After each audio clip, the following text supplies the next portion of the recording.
Play me in a card game that I think I have an advantage, so you got to play me in gin after we know you're a creep. She's like, I don't even know you like that. Swear to God, ask her. Because I'm trying to think Make sure he has a what food if allergy. kids and if they All right, welcome back. Welcome back. Tonight, we're a little late night in the studio tonight. I have a really special friend and guest with us tonight, Tom Banis. A lot of people do know you. You know, we joked around about that before, that a lot of my audience probably doesn't know you, but a lot of people do know you on Staten Island from a lot of the good things that you do for Staten Island and charities and whatnot. But why don't you let my audience know a little bit about yourself? Yeah, man, I appreciate you having me on here. I'm really excited about it. I feel like your podcast is my perfect platform because too many topics fits my mind. My mind is crazy. It bounces around all the time, and I always have too many things going on at once. But yeah, I think the Staten Island community probably does know me because I think I try to do the best by people that I can. Like in everything I've done in business-wise, I think it's really about creating that winning dynamic for everybody. So with Down to the Felt, that's my main business. That's how most people know me. So, all right, I'll give you a fun story. Yeah, we'll talk about that a little bit because Down to the Felt, obviously, I know what it is because I've been around, you and the game for a little while, but it's I guess you would call it a all-in-one. I was gonna say most people can't even tell you what I do. Like some of my best friends couldn't describe my job, right? So Down to the Felt. Let me go back even before that, right? So I started off younger. Started off with I was in school, and all right. So here's the funny thing: I started out in college thinking I was gonna become a physical therapist, right? And that was my goal. I'm going to go for physical therapy, become a physical therapist. Because in high school, I broke my leg, and it just enamored me. I was like, I think this is a good way to go. So I left football, going to college. I'm like, this is what I'm going to do. I'm going to do physical therapy. I start, and I have an entertainment company on the side. And then I found myself doing better than the therapist in the entertainment company on the weekends, right? Crazy. And there was a shift in the medical treatment. So in physical therapy, it changed to this California method of treating. So it was really just a conveyor belt of patients. So they'd come in, you give them a hot pack, you give them electric stimulation. And I was working as a physical therapy attendant while I was going to college. So I didn't it went from being really hands-on where you got to really see a person go from having a stroke to being that they weren't mobile. Then you got them fully functional and back out, and it felt like you were accomplishing something. Then it turns into, we're just treating and moving along, you saw it happen in medicine. Almost like a conveyor belt of people coming through. Yeah, it was business. It stopped being about caring about the patient and the person and more about the business of churning out, right? And making a dollar. Instead of healthcare, it was health business. Which is everything, right? And that's crazy. So that kind of turned me off a little bit. But the people I worked with were great. Therapists were great. And I just started doing my thing on the side and find ways to enjoy my life. So the first way I enjoyed music. So we opened this business with, with all the way it started was I used to promote in clubs. And then I used to pay a DJ to start opening up the set. So I had a friend in my neighborhood, this kid Will, that we were really close. I took him under my wing young. I've always done that. It's a weird thing, right? So where I'm I felt like he had it rough. I wanted to make it easier. And I'm like, listen, get a set of turntables. If I got to pay somebody $300 to open up this club, I'd rather it be you. So, I help him out. We pick up the turntables and we start with garbage equipment, right? Garbage. So literally garbage. My father was a sanitation worker, right? So he had a mixer from the garbage. We had a turntable from his aunt, a turntable I got from somebody, not even 1200. And I remember our first record was Busta Rhymes, right? With Hands on What I Could See. So we start 2 copies of that record. We start playing with it. That was our first starting point. Fast forward, I get him into the club with me so that he could start opening up. On top of that, people would be like, hey, could you do this christening for me? Hey, could you do this and that for me? So we started doing these little parties, and every time we made a couple dollars, Reinvest, buy another piece of equipment. We never put money in our pockets. We just kept buying and building and getting a little better, buying, building, getting a little better. And we have a mutual friend, right, who's one of my best friends. Such a good guy, Dwayne. Yeah, no, both of our good friends. Yes. Yeah. So Dwayne is right now he works for Killsborough would be the actual beer company. Killsborough. And he's a rep. So when he's not in Tobago and yeah, Trinidad and Tobago. No, it's just FaceTiming him. 3 weeks. It was The only back- kid that gets a new job and takes 3 weeks to go to Carnival. He wasn't even on the job 3 weeks, and he took 3 weeks. I know. He's a master negotiator. Mess. And he's always been like his superpower is being part of an entourage. Absolutely. Yeah, so absolutely. always a celebrity that would take to Dwayne and be like, "Oh, Yep. you're part of my entourage." All right, so He's now, the hype man. It's Ultimate hype insanity. man. The only reason I started that entertainment company, I was able to do it, is at the time he was with DJ Scribble all the time. Yep. So Down on he- Bay Street. Yeah, Yep. but Scribble, he lived out in Queens. Dwayne would go to his house and be like, "You don't need 4 copies of these records." He was on MTV. He's like, "I'm taking this one. I'm gonna take 2 of these. You already have 6 of these. I'm taking these." And we would go there, and that's the only reason I was able to start my entertainment company is because he would provide us with X amount of records from Scott, right? Yeah, from Scribble. So sick. And we used to leave there with a crate or 2 crates, and that kept us current without having to spend the money that you had to stay current. Now we start doing these little things here and there. I get a call one day from Dwayne. I remember playing Madden. Dwayne calls me. He's like, "Hey, could you do this birthday party in Manhattan?" It was like 2 days before New Year's Eve. And all right, and I know for a fact I was just 21. Well, no, I was 20. I think I was 20, right? So now he's like, "It's a party in Manhattan. Could you do this?" Da-da-da. So I'm like, "Yeah, we could do it. Why not?" Will's with me because we at the time, me, my brother, and him lived together in an apartment. And I'm like, "You want to do this party?" He's like, "Yeah, let's go." We had now still garbage equipment, like you know, take a speaker from this guy, enough speakers to from get that by. guy. Yeah, you can get by with a party. So I don't know what type of party I'm walking into. Little did I know, it's Tyrese. Do you know who Tyrese is? Yeah. Transformers. Sure, Yeah. sure. It was his 21st birthday. Wow. Yeah, we didn't know. I had no idea. That was another thing that Dwayne had a gift of doing, finding his way like water, navigating to the right people at the right time. Always. Well, I guess they were on MTV together. He's like, "Can you do my birthday?" "No, I got somebody for you." Dwayne calls me, "You want to do a birthday?" He doesn't tell me it's Tyrese's birthday. I walk in, it's all celebrities. Me and this kid are the only 2 people that aren't celebrities in it, right? And so now we're doing this event. It was such an interesting animal, right? At this point. So that was my first celebrity event that you were able to be in. But now the kid Will's a break dancer, so he got to break dance in front of like Reverend Run from Run DMC. Like everybody's there. So Mary J. Blige and Wow. Case play piano and sing Happy Birthday. Cisco and Nokia, they were still Drew Hill at the time. Like Thong Song came out the next year, I think. No. Crazy, pouring out champagne on the thing. And so we're the only non-famous people in this party. So now we start building into that. So now I remember Funkmaster Flex came in, right? And I could tell you the record that Will was playing because he's playing a record on it.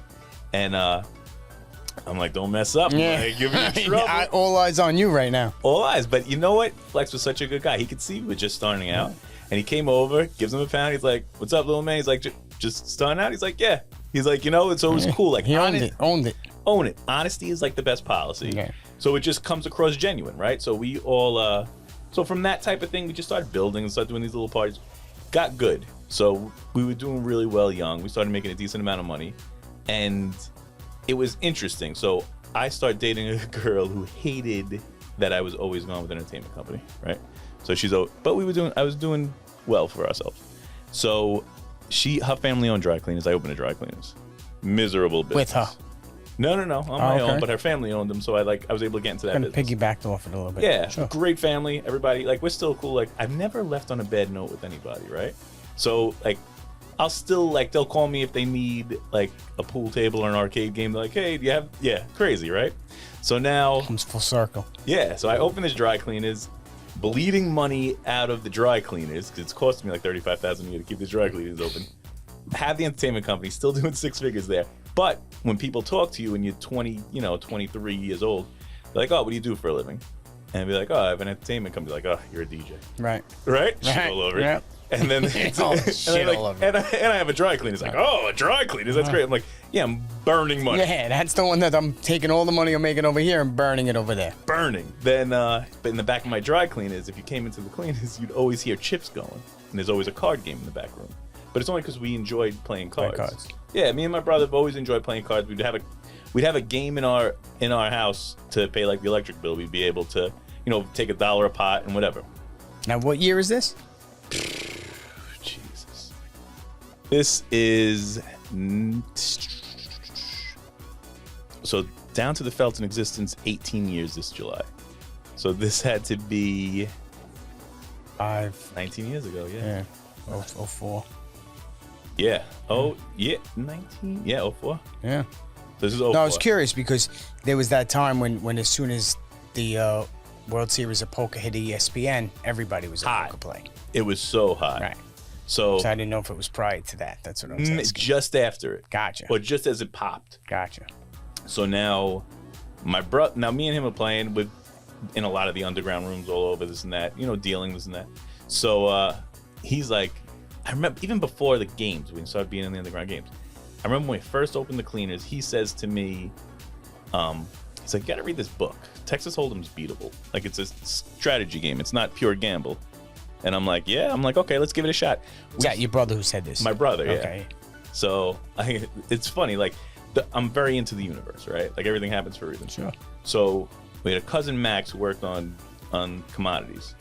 He happened to go to a party with this guy. What was his name? Beth. So there was another guy on the exchange that was really into poker. His wife has a party firm with some professional poker players, right? This guy TJ Cloutier, who was co-author of a book with Tom McAvoy.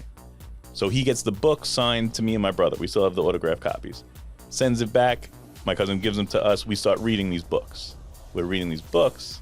I'm like, okay, this is how you play the game. You're supposed to play it. So now I start reading a lot of books. Now I'm in the cleaners, and I'm reading, like, there's nothing else to do. You're reading, playing cards, trying to get better at Probability. stuff like that. Yeah, just learning learning that something's beatable, right? There's an algorithm to everything. Absolutely, especially that game. Yeah, every game, right? Well, I always said that, it's not by luck that it's always the same 10 people at the final table. No, right? Not at all. Right. So obviously there's somebody that's a little better than somebody else. It's all right. So there's always going to be somebody better and worse at Sure. tables. The biggest skill a good card player could have, to me, is game selection, right? So I don't have to be good. I just have to be better than the 9 guys I sit with. Absolutely. That's Great it. Great point. Great Yeah. point. And I think that holds true in life, right? Yep. Like, you don't have to be the best at something. You just have to be better. Then the guy sitting next to you. Oh man, I feel that way in business all the time. I don't know about you, but Absolutely. do you ever pick Well, yourself what is the apart? best, right? I mean, how do you gauge the best? Everyone, it's just as long as I'm better than the guy next to me, I'm in my eyes, I'm the best. Right? You know what's funny? Like, sometimes I remember playing cards one night. We used to play a lot too. So we used to be I was either dealing or playing all the time in between running my entertainment company and having the cleaners. So then, so when I would go out and play, I go down rabbit holes, right? And stop me and cut me off if I run too much because my head does ping around. I'm curious about when you say that because I feel like that's the most important part of that game, right? It's seeing the hand after hand after hand because you see how they play out.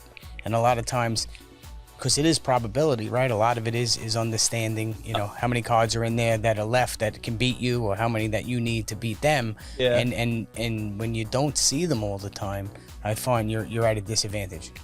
All right, so I'm gonna break down a couple. So I know your brother things played for you. online too, right? Your brother's a big online guy. He's much better than me online. Yeah, because that's where you can see tons and tons of hands. Tons of hands, and a mathematical person that can figure that out. There's 2 types of players to me, right? There's a guy that's very mathematical, and like some of the younger guys that are pros are monsters because they're strictly like mathematically inclined. They're such geniuses with that. I'm not good online. I don't think I'm mathematical. There's a second facet to the game, which is kinesthetics and body language. 100%.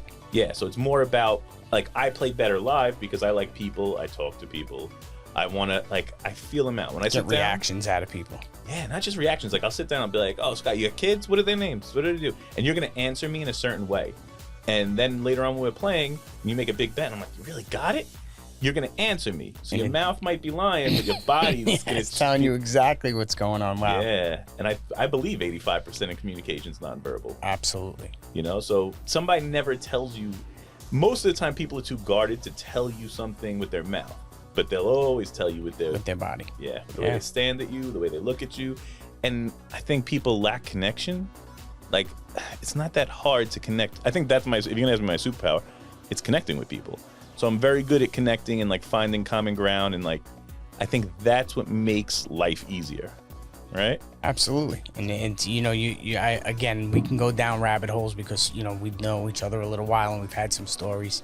And you had you had mentioned that story about when you were in AC that time, and you know, whatever, it didn't go your way, and you wanted to, you know, you had this plan on doing something. Yeah. And it's almost to that point, right? It's like not too many people can do that.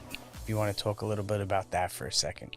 All right, hold on. I'm definitely going to get to that, but I feel like let me just close out on the story of how this store came to be, right? So now so when I was playing poker, I used to keep like a log and a journal of everything. So I used to write down hands, people that I played with, because you'd see the same guys all the time. I'd write down what they did in certain situations. So I take things like, if I'm doing it serious, I over fixate and get too hyper focused, right? So my hyper focus would go into stuff like that, and I'd write it all down. The best night I ever played cards, I lost money. Really? Yeah, but I played the best I could play. So to me, playing great cards isn't making the most money at the table every night. Absolutely. Like the whole idea is, if you could play like those cards were facing up on the table and you would make the same decisions, then you're doing the best you can. Because it's called, I think it's GTO, game theory optimal. So that's what you want to be. You want to be make the most optimal decisions in each situation. At that time, to get your money in that pot at that specific time is how you win. And even and that's the beauty of that game. You don't have to have the best hand. You don't, and you don't have to have the best hand, and you can also. It's kind of like if you play with stocks and stuff. Sure. Okay. You're gonna treat it like stocks. So you're gonna maximize as much money as you can make on the upside, and minimize losses. Minimize your losses on the downside. That's the whole game. Right. That's the whole game. And it's crazy because some people are going to sit down and just want to gamble. They just want to play poker to gamble. But Doyle Brunson once said, if you're gonna treat poker like a job, treat it like a job. But nobody says you have to treat it like a job. Right. But he pushes in with 210. All right, so it's a different world, right? So that was before all of the knowledge base was out here in poker, and all of this math was everywhere. And he found that if his aggression, all right, so in life, if you're aggressive, you get more, right? Absolutely. So his thing was, if he pushed in with bad hands 10 times, he makes you fold. It's called fold equity, right? He would make you fold a better hand than his 3 of those times. You might fold a worse hand than his 4 of those times, and then he put you to the test. So now if you only call him 2 of them, you already folded when you were beating him like 3. He's already got you 6-2 already. His math is getting so much better. Mm-hmm. So in his head, like, that was the way to play. But the game's evolved so much, it's not the same animal, which is weird. No, I guess like anything, people learn, right, and get educated. Yeah. And when he played, it was a different time because he was was purely, used almost your intellect against you. When he won the World Series, there weren't 50 people playing in the World Series. Is that true? Yeah. Wow. So it was the best card players in the world. Sure. There were 40 of them. There's 40 of them, right? What, 28 or 35, right? So now you have 1 million people. So you need to get lucky. But being the best player, if you're a great cash player, you don't need to play tournaments. Absolutely. The best tournament players in the world don't win 17% of their tournaments. Is that what the figure is, somewhere in that number? Yeah. Wow. In that zone. So, like, they don't cash 17%. And winning is way lower. Winning than is that. right. Way lower. But you didn't need the patience that you need today. I mean, patience is there. Okay, so now back to the beginning. Let's go. Let's pull back to the story because I'm sorry about this. No, so I love it. We get these books. We start reading all these. As long books. as we're not getting locked in here tonight, we can go all night. I know, right? you're gonna get like 9 hours of footage on this, and you just pick out the best minutes. Right. So we get these autograph books. We're reading them. We're liking them. So my style was more aggressive. So Tom McAvoy and TJ Cloutier. McAvoy's really conservative. So he's tight, which was the opposite of me. So it changed my game up a little bit there, right? So now, you try to go and you implement it and play this and that, blah, blah, blah. Me and the girl don't work out because this is a miserable business. I'll tell you how I ended my dry cleaners. What ended my dry cleaners? I had a customer come in, and she's like, I need this suit for my husband. I'm like, okay, no problem. Come tomorrow morning. It'll be ready for you. I'll make sure it's here. She's like, no. It's a big deal. I need it tomorrow. I need it tonight, 8 o'clock, because he needs it for work tomorrow. I said, I opened at 5 a.m. I was on an express bus stop. I would open at 5 a.m. in the morning, and I would close at 8. That's a long day, right? Sure. And not making money and so the card room was needed. So now I'm like, all right, you know what? I'll make sure I have it here for you. So I put everything I do as best I can especially for a client, right? So if I want to make you as happy as possible, I want to Under promise, over deliver as much as possible. Consumer experience. Yeah, that's what. Well, more than anything, I just want to treat you like I'd want to be treated. Right. And that's the goal. So if I could treat everybody the way I'd want to be treated, I'm good. So I'm like, you know what, you really need it. I'll stay here. I sent my people home. I have this suit hanging on the thing. And I had hardwood seats. So I'm like, all right, I'll sit here on this hardwood seat. When you open the door, we go bang. So it'll wake you up. I sit down. I'm like this. I curl in, knock, out. Never got a bang and jump. I open my eyes, and it's 3:30 in the morning. Right? And I said, 3:30? I was like, I can't even go home and shower and get back here in time to open the doors. Yeah, so now I am mad. Like, I am miserable because I'm like, I waited for this person. They told me they needed it. Right. I sleep here all night in this hard chair. I already was like fed up with the cleaners. No good deed goes unpunished. Oh my God, she came in 2 days later. I walked across the street to Dunkin' Donuts, got a coffee, came back in, waited, didn't see her that whole day. 2 days later, comes in to pick it up. I said, I'm done with this business. I was over it. And I bet you she came in with not a care in the world. No. Right? Like she didn't even ask me. Right. And that's that. You know what? That's the problem with the service business. You know, it's obviously I do real estate. It's a service-oriented business. We don't actually sell a product. You know, we sell what we sell. And when you don't get that return on investment, that's what I like to call it, right? Because I believe in consumer experience.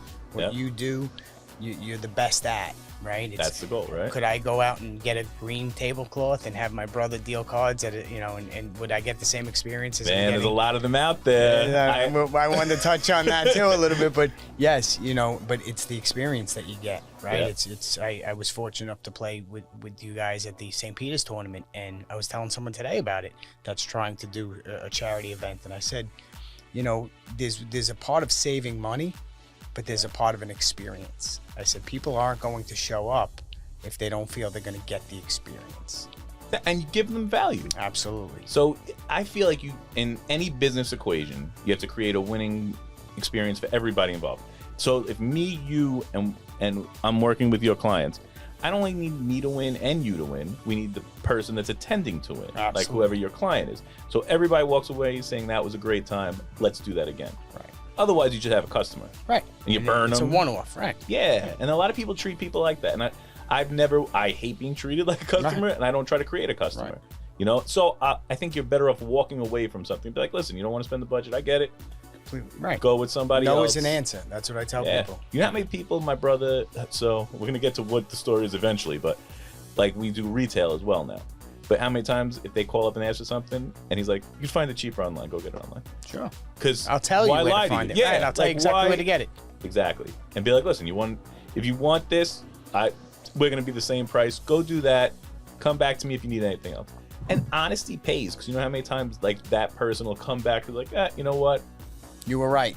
Yeah. For the fraction of the price difference, I'd rather have, the expertise, and at least the it's not a friendship, but it's a comfort, right? That I can have in knowing that, hey, if I have an issue, you're there to help me, and you're on my team, you're on my side, because you understand that 1 and 1 plus 1 has to equal 3 for it to actually be harmonious. Absolutely, I totally agree. So now, pulling it back, we're back in the store. I shut this store down. I'm like, I'm over this. At the time, me and Vinny, that's my brother Vinny. Yeah. So, and he's my partner with Down to the Felt. He has the idea. He's like, we should open a poker store. I was like, poker? Yeah. He's like, yeah, it's hot right now. Let's go. I was like, you know what? If we could play cards in this place and it doesn't look because cops come in for their uniform, I'm all in. That's great. But that's literally what was happening. Sure. Like it sounded like a card room in the back. Is that a money counting machine I hear? No. It's my brother flipping his chips. It's so crazy. How much money are you making this place? Dude, and we had this little tiny room that we had the card table set. I remember being like, we would squish in the 6 of us sitting here playing cards. Those of you listening, he's a big guy. You'll see it on. He's not. Actually, this room is probably closing in on you. I've heard that a few times.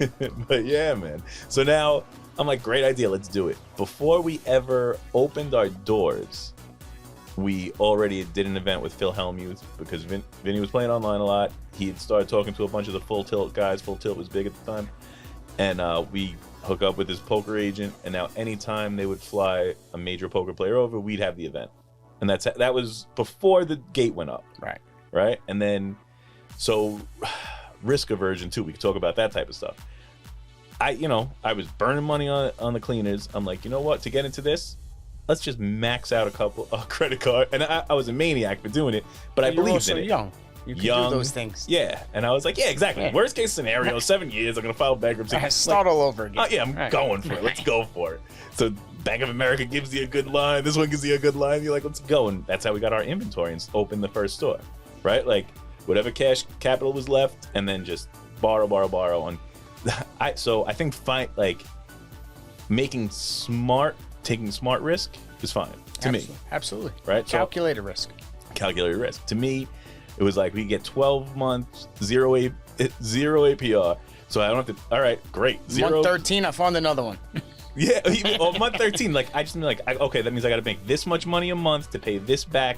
I'm gonna have zero interest on it. You're gonna give me 0%? Sure. I'll use your money all day. All right. All day. So we did it. So bang, and out the gate. Timing. We just hit good. Well, we hit in an era where it was the area we live in there was a million poker rooms popping up everywhere. Everyone had one in their basement. Everybody, everybody was a Yeah. poker genius at one point. Everyone. So now these games are popping up everywhere, and you're like, I'm selling cards, chips, tables. So it went from poker, and then it evolved. So where we were right on Manor Road. We did good, and it's funny. You're in that shopping center by the cleaners. Was that your cleaners? Cleaners wasn't over there. Okay. My cleaners was in Grey Hills. So But was that you? Because I remember there was a poker place right on Manor next to in that. buried in the back. Yes. Nowhere. Yep. Yeah, we were like, that's something I find too. If you give a good quality product, They'll find you. They'll find you. Yep. They will. Absolutely. We couldn't afford to be in a mall or this. We looked into it like we started out. Sure. And then there were we've always ran against, like there's always been another guy running a this or that was similar to ours, right? Always. And they pop up and they go down because I think they don't care. Like they think it's just a way to make money. So I think pursuit of money doesn't make you money. No. And being a little fiscally responsible has a lot to do with it. Oh, absolutely. Right. You Agreed. didn't take the money that you made and shoot out to the city and blow it in the club that night. Yeah, or AC. Or Right. this and that. Oh, right. But not for nothing, as a kid, when I was making good money, I kicked myself in the face all the time for all the times that you would buy a bottle. You go, right? I always say I'd like to have the tips back. Forget about the money we spent on the bottle. Man, The money, right? the arbitrary money that we gave on top of it. Just blast it away. Right. Like in my head, as I got a little older, I was like, I could have been paying a mortgage. Like, not because I don't even need a house for myself, but I could have had a rental property that I could have been paying a mortgage on. Absolutely. And it was sick to me. So But that's what life is about, right? It's about learning. It's about going through certain things. Because somebody can tell you, you can read it in a book, but if you don't physically do it yourself, a lot of times you don't learn the lesson. That's what I've found. Yeah, that's true. And I think that's probably, some major mistakes I've made in my life by doing it and failing, but I've also learned from them. And you've needed it. Yes. Yeah. Yes. Like, it's never failing. It's to me, it's only winning or learning. Yes. Failing forward, I call it. Yeah. I've never, as long as I could take something from anything that didn't work out, it's not a failure. Right. Absolutely. I'm very I'm aware that it might not have worked out financially, but people pay $100,000 for college. So you could pay $100,000 to try and fail and not repeat a negative cycle. And that's a win. Win. Absolutely. So yeah, fast forward to that. He has the idea, great idea. Boom. First event was with Helmuth before doors open. Next event was when the doors open. This was the funny part. This is what I want to get back to. Tom McAvoy, who we read who was the co-author of the book that Cloutier did. We had him fly out and open the store with a book signing. Oh, so that was great. Yeah. And me and him have worked together since then. Now that's 18 years ago. Then we would have him fly out here when people want to have when they're willing to spend a little bit and have he has a WSOP bracelet. Sure. So he's a World Series winner. We'd have him fly out here for charity events in New York. We'd help connect him to our clients. And great guy, do a bunch of signings, this and that at the events. Recently, I was working on a TV show. I was able to get him involved in the television show because, again, and it's funny because it's a big and small world. So if you treat people well, they remember you. That's when it becomes small. Yeah. When you treat people well. That's the missing element. Too many people, like you said earlier, chase the money, and they don't chase what they're supposed to be chasing is the relationship. Yeah. And when you chase the relationship, the money comes. I always said money's a byproduct of doing something well. If I painted better than you did, I would make more money painting than you do. Absolutely. But if you can make relationships along the way, that's what changes everything. 100%. I 100% agree. I think I think people are never going to remember the amount they spent with you back and forth, but they'll remember how you made them feel. Experience. Absolutely. Yeah. So that's what it is. Like, you're leaving, you want to make people feel the way you'd want to, you know, I need to see him again. I need to talk to them again. You know, and I think that's a big key. So now we do that. That was 18 years ago. The store evolves from poker to, you know, then we're like, all right, we're going to sell some game room products. Then I'm trying to think how many years we were just that store. So remember, that's where I bought my first table in Woodbridge Mall. They had the game room store. Oh, remember that game room store at that in the corner? Sidebar, my brother worked in the game room store in the Staten Island Mall. And that's why when he had the idea for a store, I'm like, yeah, let's go. You have experience in that. Sure. You know? He had a communications degree. Right? Wow. He was just like, yeah, he was like, this is my idea. He was communicating through cards. Yeah, that's it. And then we were like, all right, let's go for it. So, 3 years on Staten Island. Then we opened a second store in Red Bank. And then we had 3 years of the 2 stores running simultaneously. And mine was Staten Island, his was Red Bank. And that's kind of where you're headquartered out of now, right? At Red Bank? Such a different animal, man. Yeah. So, like, I'm from when you Staten say different animal, different clientele, or yeah, different clientele, different, not even as much of a different clientele. I was discussing with some Staten Island business owners the other day. People on Staten Island want to spend their money off of Staten Island. Isn't that bizarre? Right? It's an amazing, an anomaly. Yeah, it's an anomaly. So they would go down there. They'll spend down in Red Bank, but they wouldn't want to spend over here. I don't know what it was. And then, so then we were like, you know what? We could headquarter this out of Red Bank. I still live on Staten Island, so I have to commute. And we do better numbers. You know, so we're like, all right. That's an interesting statement that you made. You know, it's almost like, you know, they have a saying like you poison your friends and you make heroes out of your enemies, right? It's not necessarily an enemy or a friend, but it's odd that even in a lot of let's say the car business, right? You know how many people go to Jersey to buy a car when they can buy one right here in New York? And why? For, you know, maybe they feel they're getting a better deal, maybe they feel it's and it could be a better experience, right? It could be that, you know, you're walking into more of a bigger operation, you know, a bigger experience that you're going through. But it is bizarre that I find that people will go off the island to buy stuff more than they will, you know, not a convenient item, right? Not a supermarket type of an item, but a big ticket item they will. Yeah, big ticket. Even not a big ticket. Think about all the restaurants. We have so many restaurants you can go to, so many good restaurants you can go to on Staten Island.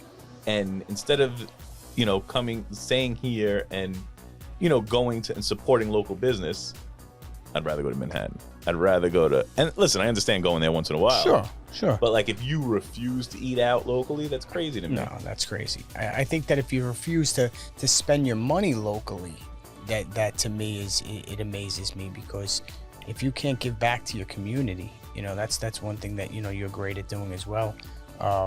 Always trying to find that way of helping out people that are an arm's length away from you. I think that's key. Absolutely. Right? You should support your friend. It's tough because I understand a lot of people don't understand. I'm going to say one thing about, like, the island does have a lot of people that are not necessarily business owners, so they don't understand it. Business owners definitely support other business owners. Like, we all try to do the right thing by each other because we understand what it's like to, you know, why do I want to give my money to Amazon? Well, you know, that's a good point. You know, I spoke to a guy one day whose grandfather, great-grandfather, they owned an alternator business. Okay. And he said that relationships have deteriorated so much that I would have someone that has dealt with my family for 45 years, and then I would call them and they say, well, I could find it $3 cheaper on Amazon. So I think that we got to that point when the internet came out and really, you know, e-commerce took over, where people are so blinded by price they forget about relationship. Not only that, so now you're switching the gauge of how people are acting. Now it's about me and what does best for me and how do I minimize costs for me. That is going to trap you into this weird, like, if you're only concerned about how it's affecting you, it's not practicing gratitude. Right, and you won't grow. No, you'll never. Right. I'm big on just being grateful for what I have and then treating everybody like I'd want to be treated. So treat that guy with the alternator shop. If it was your alternator shop, absolutely. Don't you want to listen? You're putting the kid in Little League. You're not, Right. you're not funding this giant. Well, that's the other thing. Who you're giving your money to someone who's behind the curtain that you're never ever going to see. And that's the feel good part of things too. Yeah. I think I'm a very community based guy. Little leagues, any kind of kids sports, I'm big into. Any kind of charity things that I can wrap my hands around that I think is important, because at the end of the day, you want to put your head on a pillow and feel good about doing something, right? Saving $5 isn't always the best way for me anyway. I don't think for anybody. I don't think that you should get don't get me robbed. wrong. Yeah. I don't think that you should overpay for things, but you should be able to find the value in spending a little bit more money, if that's a better way of saying Absolutely. it. Well, here's the thing. If you're going to spend, if the same person is going to try and save $3 from somebody buying local is going to go online and buy a $2,000 pair of shoes or boots or this and that, supporting a major brand, it's not, you're not the person, that's you being an individual, being like hurting somebody locally and then trying to fulfill your Making own heroes, not of your enemies, but making heroes out of people that you don't have a relationship or with. that you'll be like, oh, they have all this and that. They have all of that because you're feeding it. You're Right. feeding that. You can, I don't know. That's a very difficult animal to me, because I feel like if you take yourself out of your shoes, because I think that's the most important thing, put yourself in everybody else's shoes that you're dealing with. So like, I am never mad about paying a premium if I'm getting what I want. Value, Yeah, absolutely. right? Price is what you pay. Value is what you get. Absolutely. And every year, I don't go out every year to eat super exorbitantly every night, every week. But like every year for my wife's birthday, we'll do a major restaurant. You were Right. telling me about that, which is great. So much fun. Like I feel like food's an experience. It's a big thing to me. So I'm like, this is what happened. So this actually ties into a lot of who I am. So I said to her, what do you want to do for your birthday? She's like, I just want to go out for a nice dinner. I was like, oh, okay, that's cool. I was like, let's look up the best dinner you could go to in New York, right? I think that's fair. And you got some really good ones. Yeah. So then I started researching food. You're like, okay, Michelin stars, 3-star Michelin restaurants. All right, there's only this many of these in the world. All right, there's only 5 in New York, and that's what we started doing, just knocking them all off. So now that we've knocked them all off, we have a birthday coming up this year, and like, all right, where can we go now? So now closest one to us that we could take like a weekend away is in Washington, D.C. It's called the Inn at Little Washington. So we're heading down there. So now you go there. Listen, you're paying more for a meal than, it's crazy. But you're not paying for the meal. Paying for the experience. Absolutely. And the way they make you feel. Absolutely. And it's true. And I firmly believe that, if you'll get more out of that, it's not, listen, food is digested, and we won't talk about where it goes after that. It's all exactly. the same, whether it's, Exactly. $5 or $500. But it's how you feel when you sit down, Yeah, how you're treated. Absolutely. There was so many of these great restaurants, and you could feel, like we were saying, it's the money's a side product. Right. You could feel the love the chef's cooking with. You could see him. You could see him caring. Like he's creating this experience for you. There was one restaurant, if I'm going to recommend any of the 3-star Michelins in New York, I would say if you've never been to one, it's not the most expensive one, and to me was the best experience, was Chef's Table at Brooklyn Fair. Okay. Amazing. So you feel it to the point where I remember when we sat at the counter, because it's everything surrounding the kitchen, so you can watch everything that's happening. I like sitting at the counter because it's on top of the chef, so you're really watching. They put out a pair of chopsticks for you. They put it in front of you. They must have seen my dominant hand on my first course. Somebody comes over, moves them over to my left. Say that. Right? Attention to detail. Such attention to detail. Right. And you're like, wow, that makes you feel like You're care. paying attention to me. Yes. That's what it comes down to. And that's what it is with everything, right? In life, as long as people feel heard and like their voices are there, I feel like that's the important thing. So I think that's where we're disconnecting. When it turns into I could order on Amazon for $3 cheaper, you're not caring about the other person.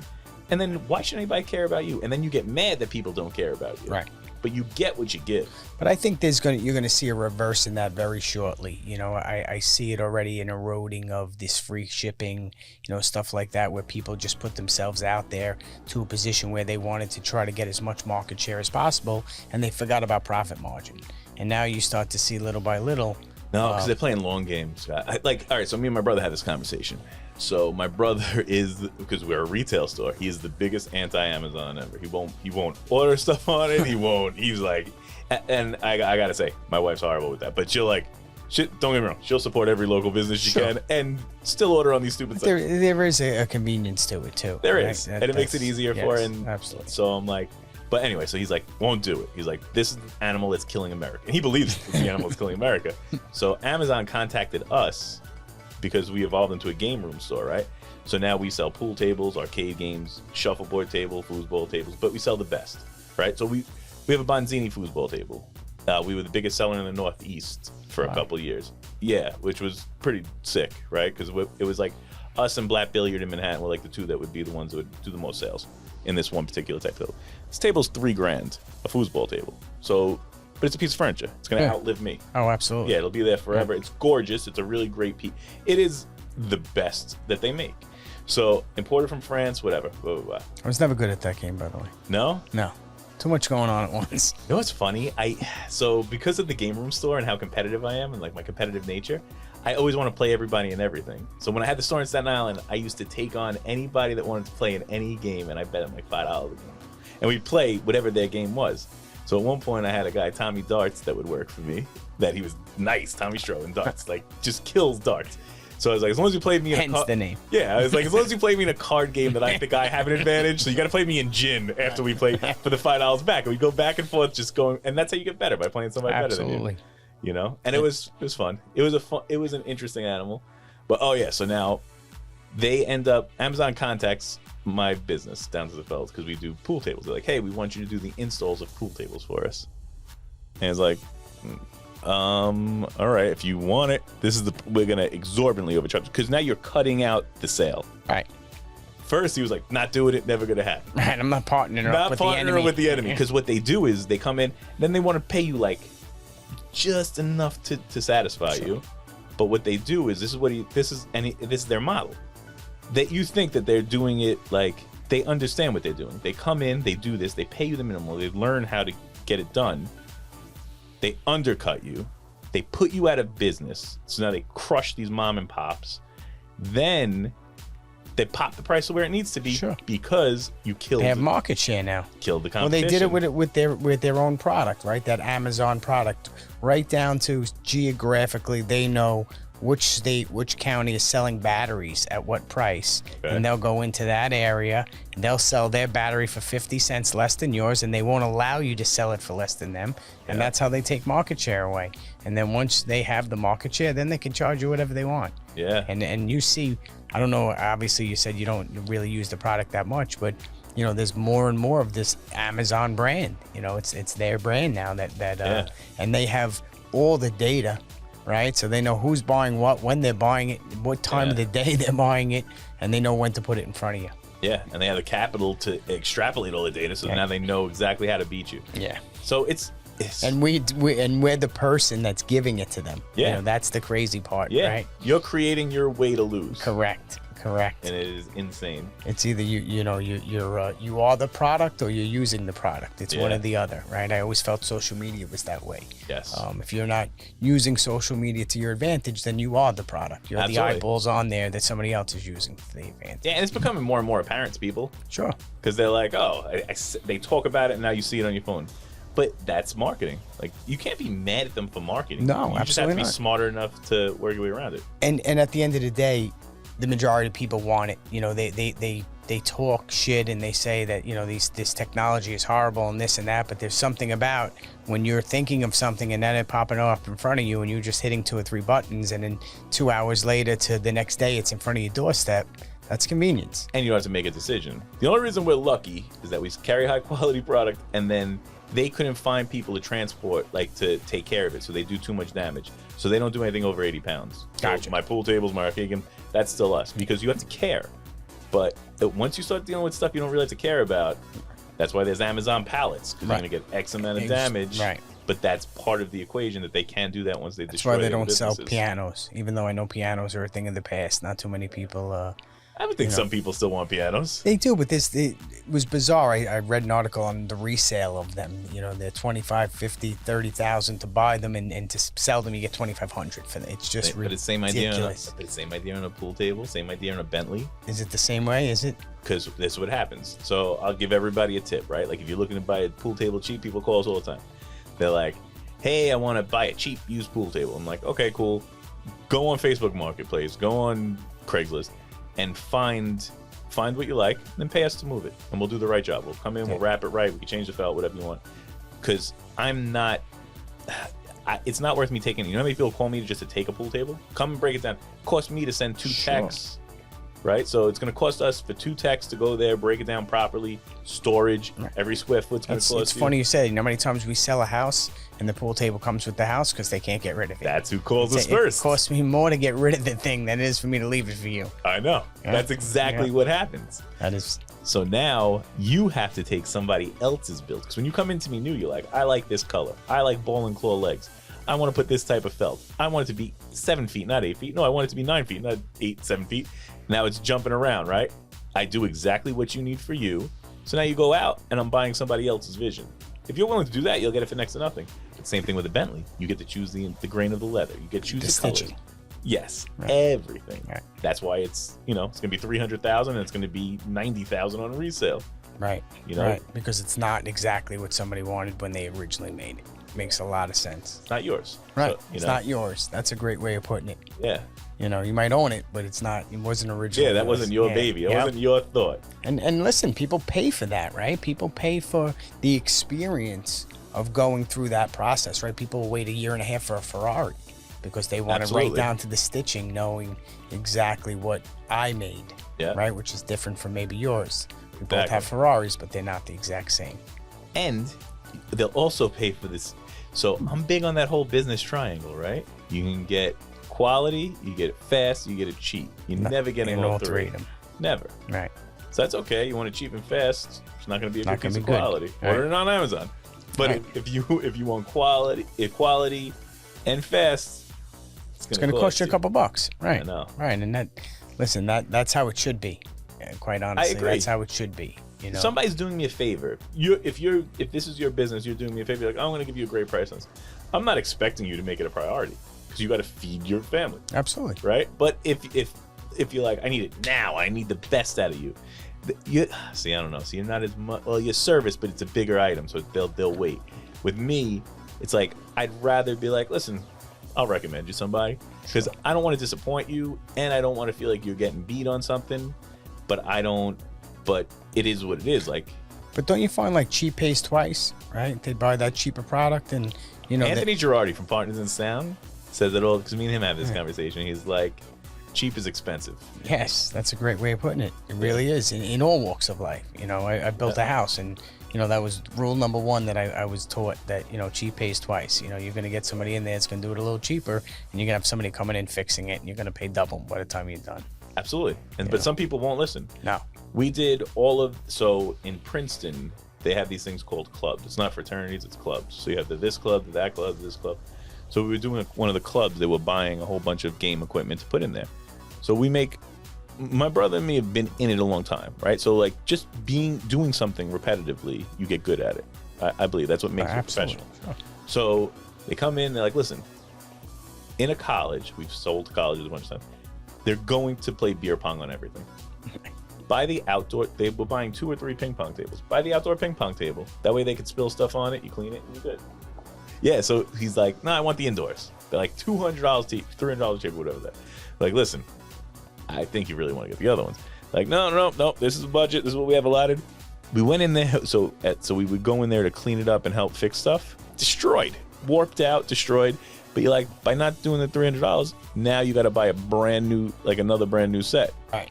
So why not just do it the right time? Because they get blinded by the number. That happens a lot in ping pong tables, which is funny because I had a customer come in, say, oh, I saw this, let's say Amazon. On Amazon for blah, blah, blah, and ours is way more expensive. I said, go ahead, go for it. I'm telling you, you're going to get what you paid for. They put it in their basement.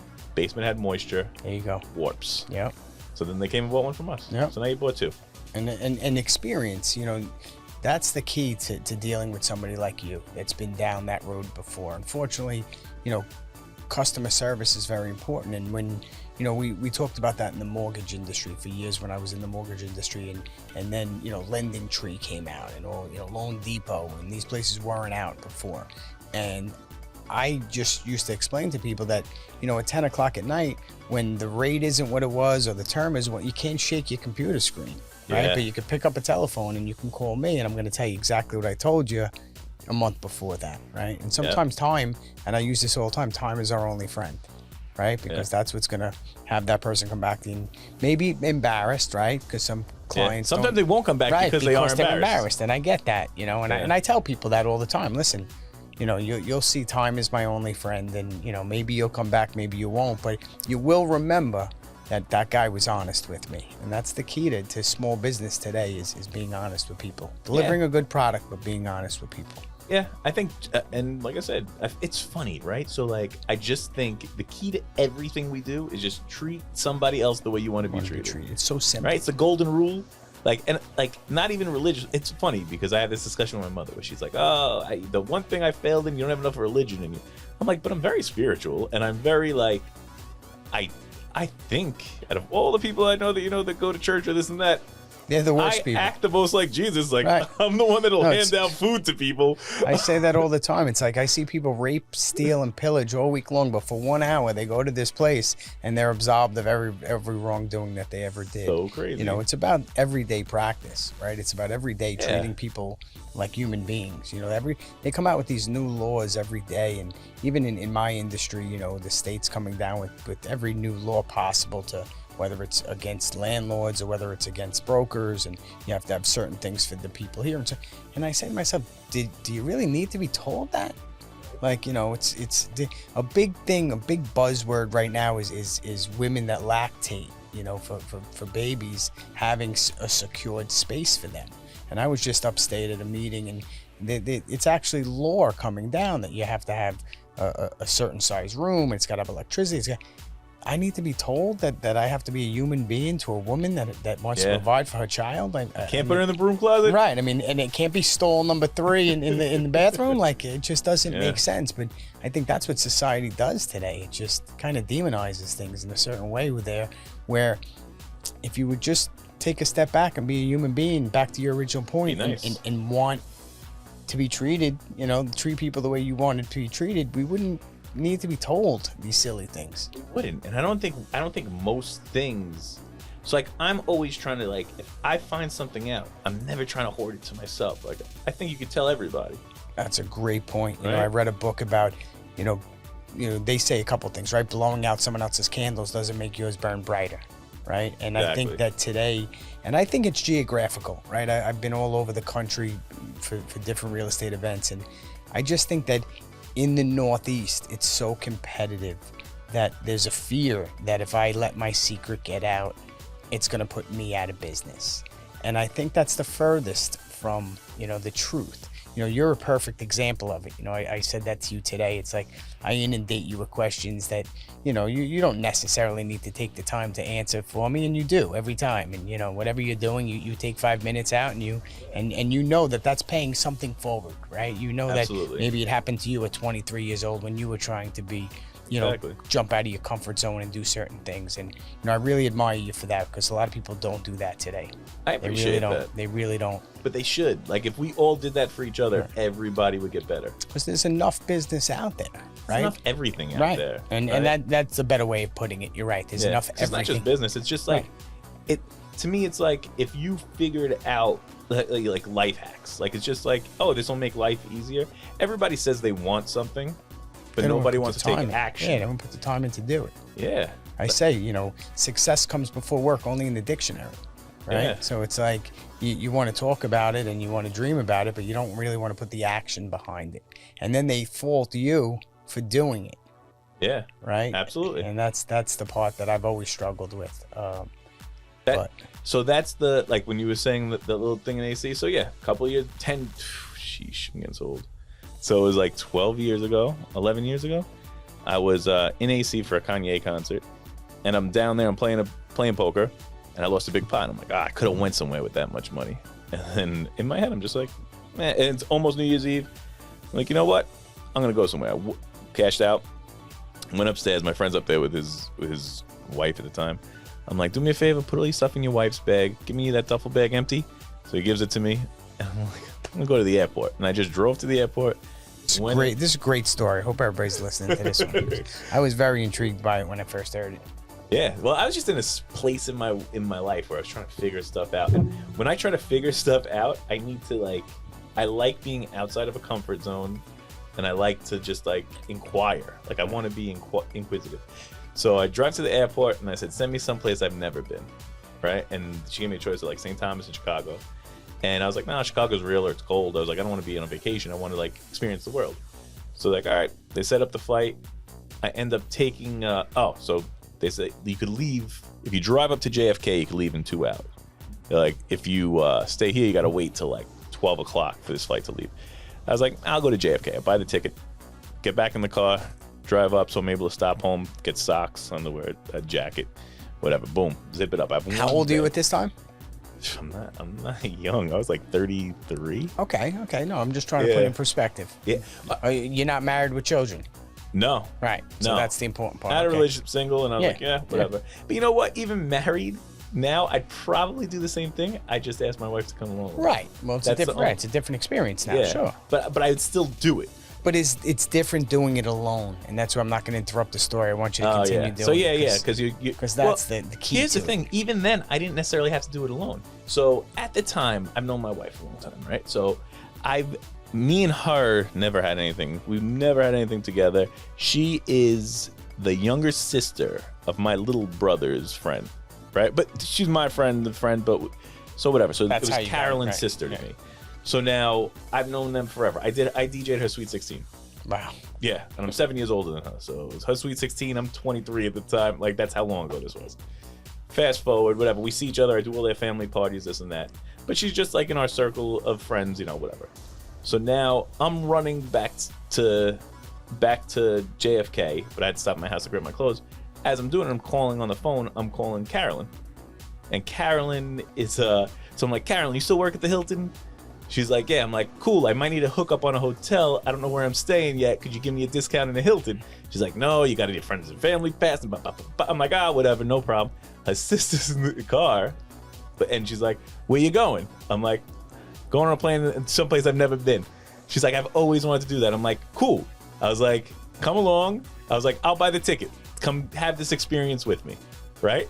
She was like, no. She was like, I thought you were a creep. She's like, I don't even know you like that. Swear to God, ask her. Yeah. So she's like, no way. She's like, that's freaks me out. Last thing I'm doing is going on a plane with you alone. Yeah, jumping on a plane with you alone? No way.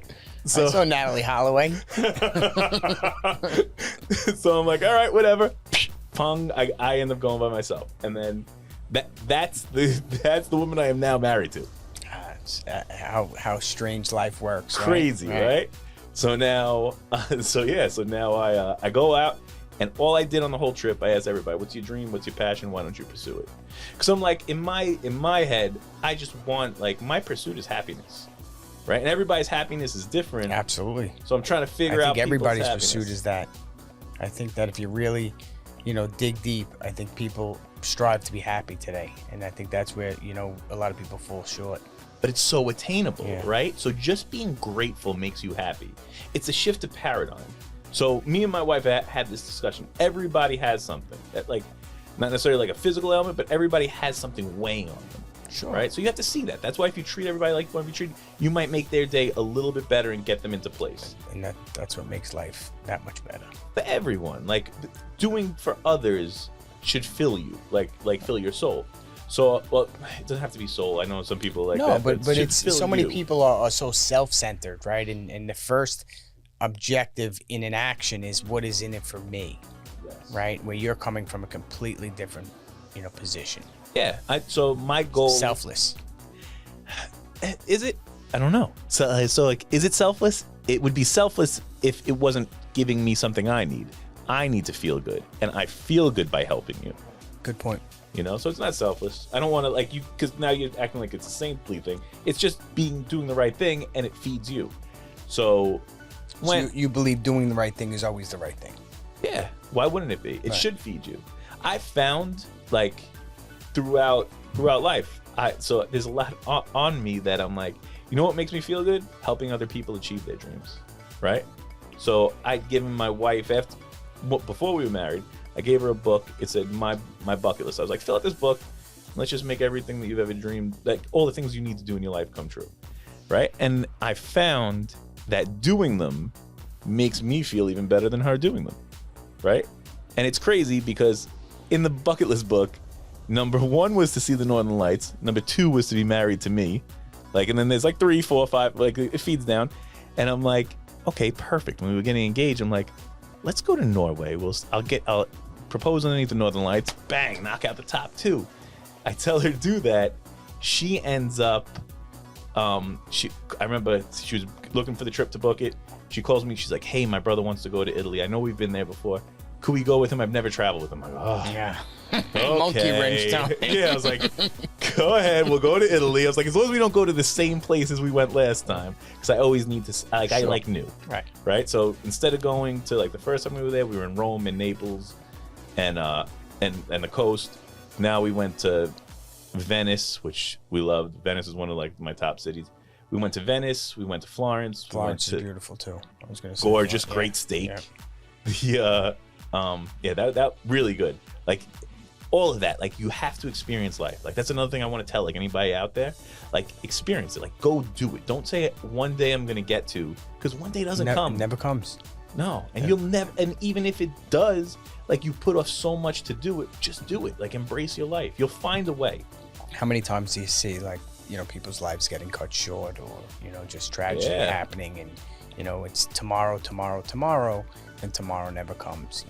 That's a great piece of advice for people that are listening. That sometimes you just have to do it. You have to just don't be scared to jump. Right. Because that's the first whole step's thing. the hardest. Action, just act. Right. So if you just act, everything's easier. So I've said this a lot of times to a lot of people. They think, oh, it's going to be difficult to do, so I'm going to avoid it because it's an uncomfortable thing. No, you do it, you see how much easier it was, and once you do it, you're like, wow, that was so easy. Why did I put this off? How many times in life do you do it? Even, I used to say this to my wife because, I'm a homebody type of guy. I don't like to, go out a tremendous amount, and a friend will call and say, oh, let's go here. And I'm like, I'm really not feeling it. And she's like, just go. You're going to wind up having a good time. I come home and I had the greatest time. And she's like, she's a big advocate of that, of stepping out of your comfort zone with me anyway, because 100%. I learned that super young. My brother's friend, Chad, he used to call him up. He's like, let's go do this. And he'd be like, nah, I want to stay in tonight. He's like, listen, you're never going to remember the night you stayed. You're not going to be like, hey, remember that night 15 years ago I stayed in and slept? Wow, that was good. He's like, no, let's go out, let's make a memory, and then we can talk about this for the rest of our lives. And that is like in my head. I'm like, yeah, let's make a memory. Like I'm a yes man. I'm always gonna say yes. Like if you're like, hey, you want to do this? Yep, let's see what it's about. It out. Yeah, let's do it. I'm never like, nah.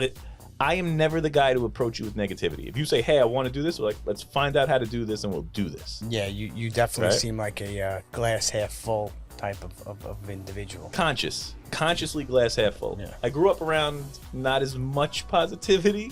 Like, I love my mother to death. A lot of her is like, oh, this could happen, that could happen, da. And I'm like, Mom, just enjoy life. Like, life is so good. And when you wake up, and I'm conscious, like, everybody's going to be like, oh, I want to stay in bed today. Of course. But the minute you don't, you change your own trajectory. But don't you find that, we discussed this, not a half an hour ago, parenting, right? That parents instill their fears into children that now carry that burden on when, it's breaking that chain is so important, because something that was fearful in the 40s should not be fearful today. And I think parents, they have a knack of doing that, of putting their fears into their children, so their children don't have that daringness to them. We talked about it's okay to do for a child to do something dangerous as long as it's in a controlled environment. Doing something dangerous carefully is the way growth happens. Absolutely. Right? If you're coming from an old school Italian family, everything was very regimented and nobody really wanted to step out of their comfort zone. Yeah. And no growth happens in that perspective. Totally agreed. And the funny part is, the same woman would be like, oh, what if this happens? What if that happens?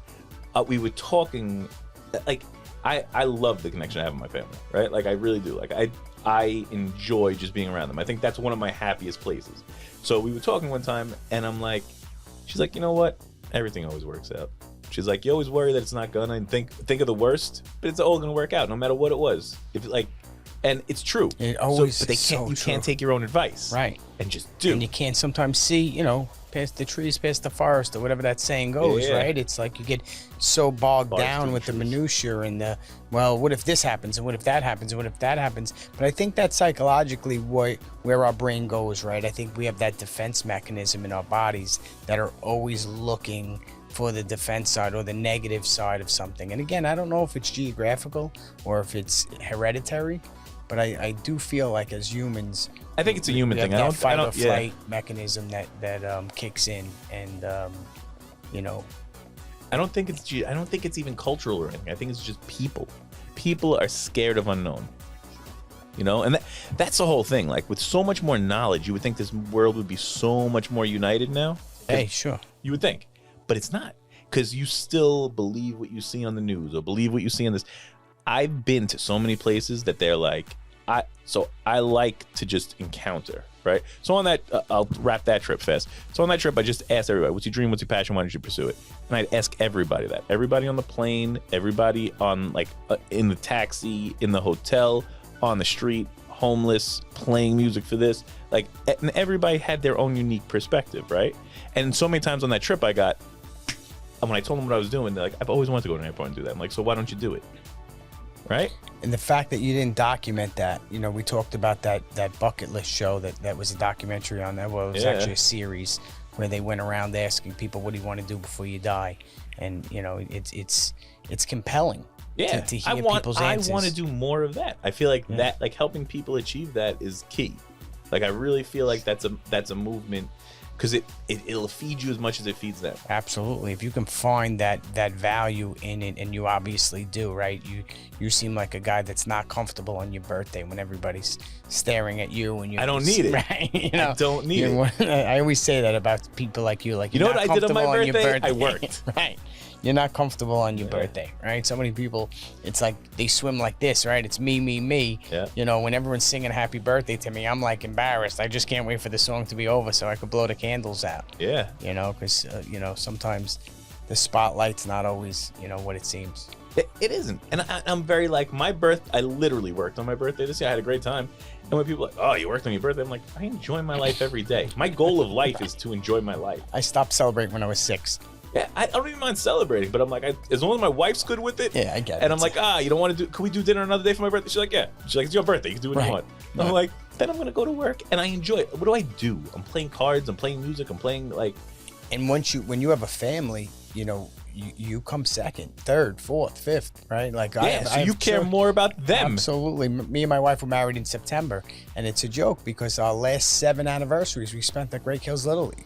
Because that's awesome. right, because that's where the middle of the year, and that's what kids are doing, and we're involved in it, and it's you're getting the chicken nuggets or the hot dog this year, and it's and we don't mind it at all. It's actually we enjoy being around what we're around, and we find the value in that opposed to a date on the calendar that we happen to get Totally married, agreed. And every day is a celebration. Absolutely. It should every day is the only day I'm gonna have.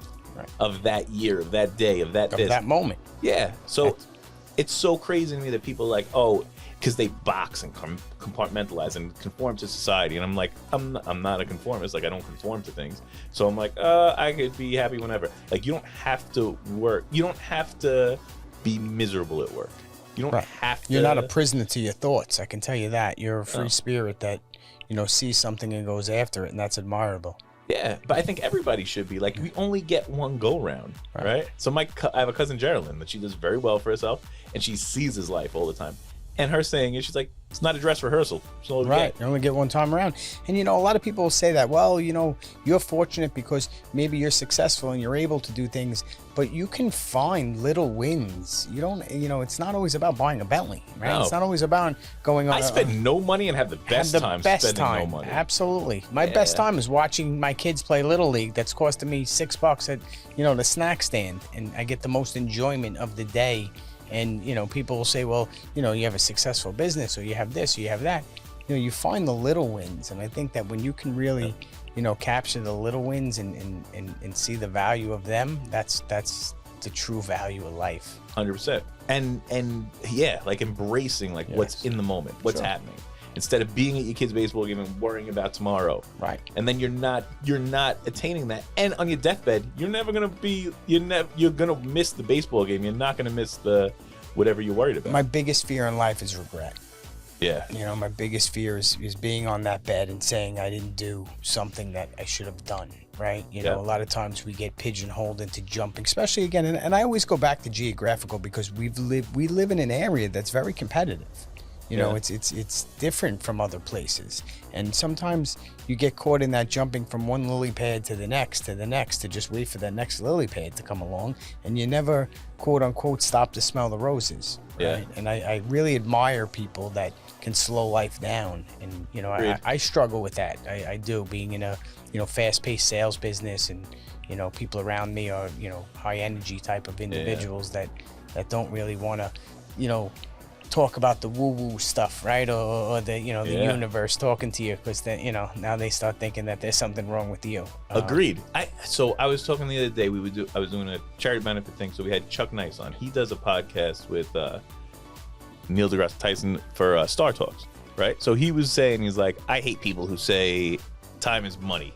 They're like, I'll never be cool with that person, because time is not money.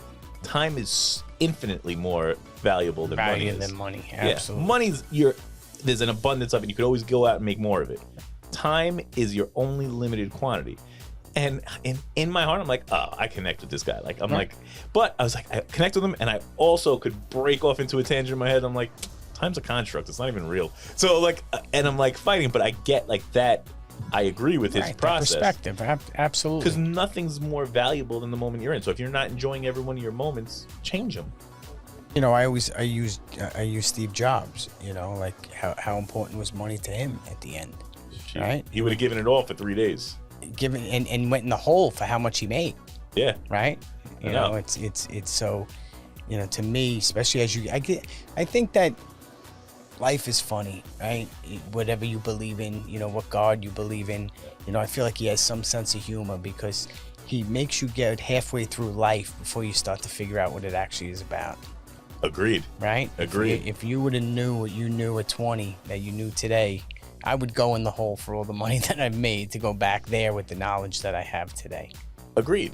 I totally agree with that, because I'm like, once you start realizing that it's not about the pluses and minuses. No, it's not. And it doesn't, like, if it makes you happy, it makes you happy. Right. Like, and why? I think people treat life like a checklist, almost like an accountant has a debit column, and it's like, it's not the merit system like that. It's the experiences that you get out of life. And that's what I believe. Yes. I believe it's really like living it that makes you feel it. So like, what's on your bucket list? Give me your top 3 bucket list items. My like to that point of what and again I go in a different direction, but you know, my children are so important to me. You know, I lost my mom at an early age, so she wasn't able to experience my children, you know, at all. She's never met them, you know. So to me, and even step back, my father, who I did, he's still living. Not that I fault him for it, because he was growing a business, but he wasn't at the Little League game, right? Yeah. He wasn't because he was building a business. And I know as business owner today that it does take a lot out of you. Oh yeah. But what I am super conscious of is making sure that I spend as much time as possible, and I don't pray to money because of it.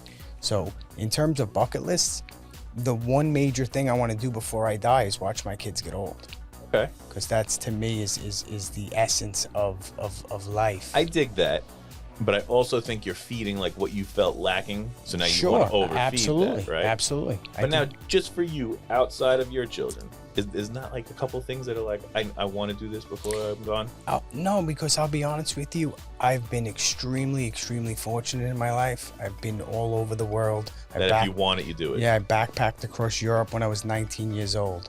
I've been everywhere from, you know, every restaurant that, you know, we live in geographically in a spot where we could do a lot. The club scenes that we saw through those days, the Vegases, I've been through the Playboy mansions. I've been, you know, out with Hugh Hefner for dinner. Yeah, you've been. That's a fun one. Yeah. So tell me that story. Have you told that story out here? No, absolutely not. Why not? Yeah. So I had went on a trip with a friend of mine, and we hooked up with a couple of producers, and One of them happened to be a photographer, but he was also dating a playmate. And Life. yeah, through talking to him and becoming friends with him, he came out to New York. We took him out one because he was from Cali. He never really saw the New York scene. Took him out to a couple of clubs. Really, got to know the guy. Really liked him. He invited us to the 50th anniversary for the Playboy Mansion, and it's a good and a bad story because the friend of mine that I met him with, unfortunately, couldn't make the trip. So I had these 2 tickets, and I asked a good friend of mine, John Donasso. I don't know if you're familiar with him. I remember where we were in a diner one day, and I just slid the 2 tickets across the table. I was like, "Do you want to go?" And he said, obviously he said yes. But what the crazier part was, John Donasso owned a piece of art of Hugh Hefner that there was 2 in the world. Hugh Hefner owned one, and he owned one. Wow. And it was I forget the girl's name now, but it was a playmate who drew who painted the 2 pictures. So when we went there, we almost had like instant credibility because we met up with her. She introduced us to Hef at the party. The next thing you know, for the next 3 nights, we were going to dinner with the guy, even though, he was at the end of his time. He was a 6 to 8 at night guy, and then everybody else partied for the night. But, just to say that I was, at the Playboy Mansion, and with him. Yes, and those experiences were that was something to I don't know if it was a bucket list item because I think it just came on so quickly. Maybe today if I didn't do it, it would be a bucket list item. Yeah. But that might even be off a bucket list because that's one of the things that happens like when you're embracing life. So you're embracing life and it just came. You meet somebody who meets somebody who meets somebody, and next thing you know, you're there, right? It's so I've been very, very fortunate. I say that all the time. God forbid, anything happens to me, but I've done a lot. I've done more than most, and I'm very, very fortunate for that. So maybe you're right. Maybe I do take it more of a what I didn't have as a child, and now I try to give that back. And you feel that, but that's what you absolutely. need. Yeah. And my kids will be the first one to tell you that I'm at every possible thing. I was at my son's book sale today. I was probably the only father in the place. But you know what I think is going to be? I wish like I had enough longevity in life that you could chart like your dad's perspective, then your perspective, then your child's perspective, and how it shifts, right? Yeah. Because I think that happens a lot. I think it goes from like you'll have like a hardworking parent, a kid that makes it, an ungrateful kid, a new hardworking person, a new, Listen, it's cyclical. I firmly believe that we're going to get a time in life, maybe not this generation, but the next generation, that is actually going to go backwards, right? Because you had your great-grandfather who, told you the story how he walked 5 miles to school uphill both ways, right? And then you had his father that worked a little bit less because, he was fortunate. Then my father who had a new car and a television, to my brother whose first car was a Mercedes, until, to our kids that, have $500 baseball bats. But now you're getting to a level where it's going backwards, where kids now, and I have a few different views on this because people are so negative with the internet and they're so negative with kids playing games today, and I just think it's evolution. I don't my kids don't stay on video games all day long, but I make them embrace technology because I think it's a big part of life today. But I think that tough times create strong people, and good times create weak people. Now, I agree with you totally in theory and thought process, but I don't think the world's devolving and it's going to get bad. I think what's happening is there's only 5 to 10% that are the ones that achieve, right? Right. So I think what's going to happen is it's just going to wash through a different 5 to 10% happens.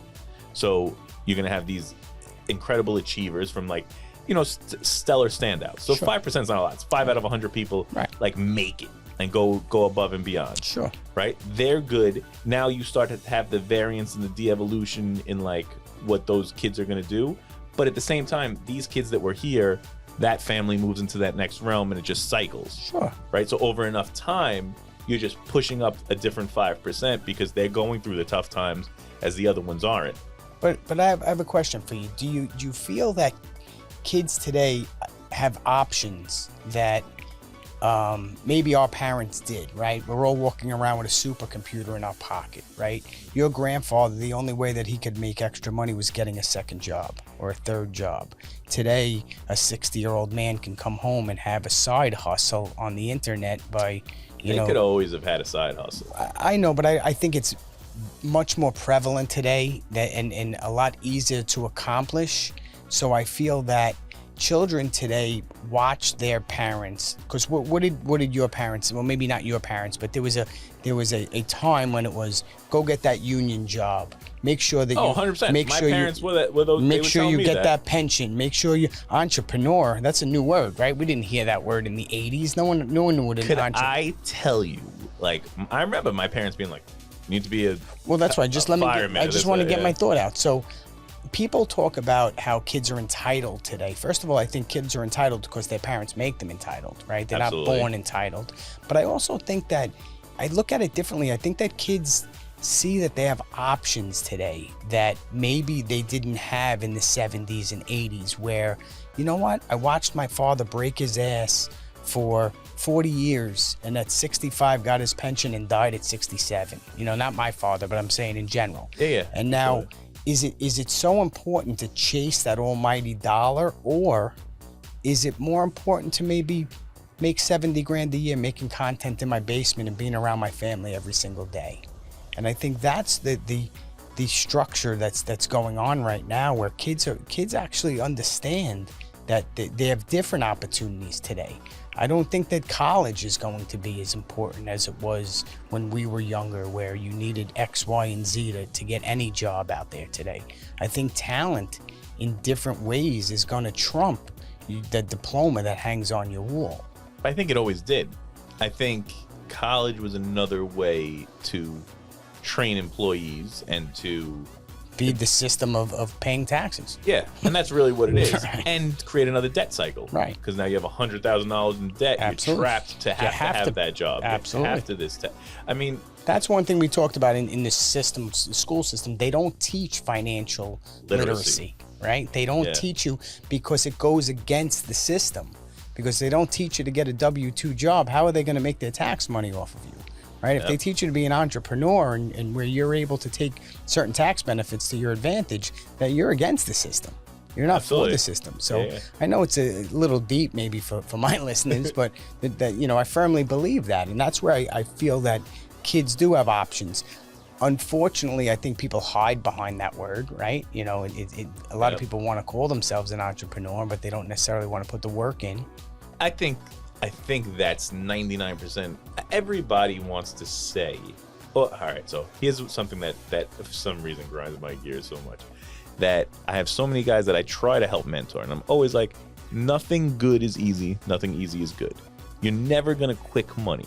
Like, I get it. You watch TikTok, and this guy does this, and he shows you this master plan on how easy it is to become a millionaire. Yes, that's every business. The difference between anybody and that million is action and work. But we talked about that, right? Having our own channel of debunking the guy who says, all you need to do is get an LLC, and 2 months later you can do this, and you can get a $500 million loan from a bank, and this. No, that's not true. It takes you 2 years to build credit on that LLC. Get a DUNS number. You know how hard this is? Right. And they make it like, oh, just follow these 5 steps and you'll be a millionaire by the end of the month. Yeah. And unfortunately, that's the arbitrage that's out there today, right? That's the, you know, I don't call them scams, but that's where, you know, the horse gets out of the barn so far that it's tough to pull it back in now. So you do, you know, too much of anything is a bad thing. And I think that's where sometimes with these social media platforms where, you know, the $39 and you're going to be a millionaire by the end of the month course, you know, there is no such thing. 100%. Yeah. And I think they're selling you a product. Their product is you buying their system. That's what I said. You're either using the product or you are the product, right? Yeah, and that's the truth. And that's what it is. They're just trying to make that dollar there. But it's the kids see it and they're like, so much of life is smoke and mirrors. And I've seen a lot of stuff. And there's a lot of smoke and mirrors, right? So I'm not going to say like the people and stuff, but I remember being at the spot and super famous people, right, in our group, and it was someone's birthday. And I remember being like, wow, these people are way more money and everybody knows them. And it was somebody's birthday, and they have, it's a birthday thing, so they're bringing out bottles. It's in the club. So they have these 2 bottles of Ace of Spades, fireworks, paparazzi, the whole way over. Put down the bottles, but they go out.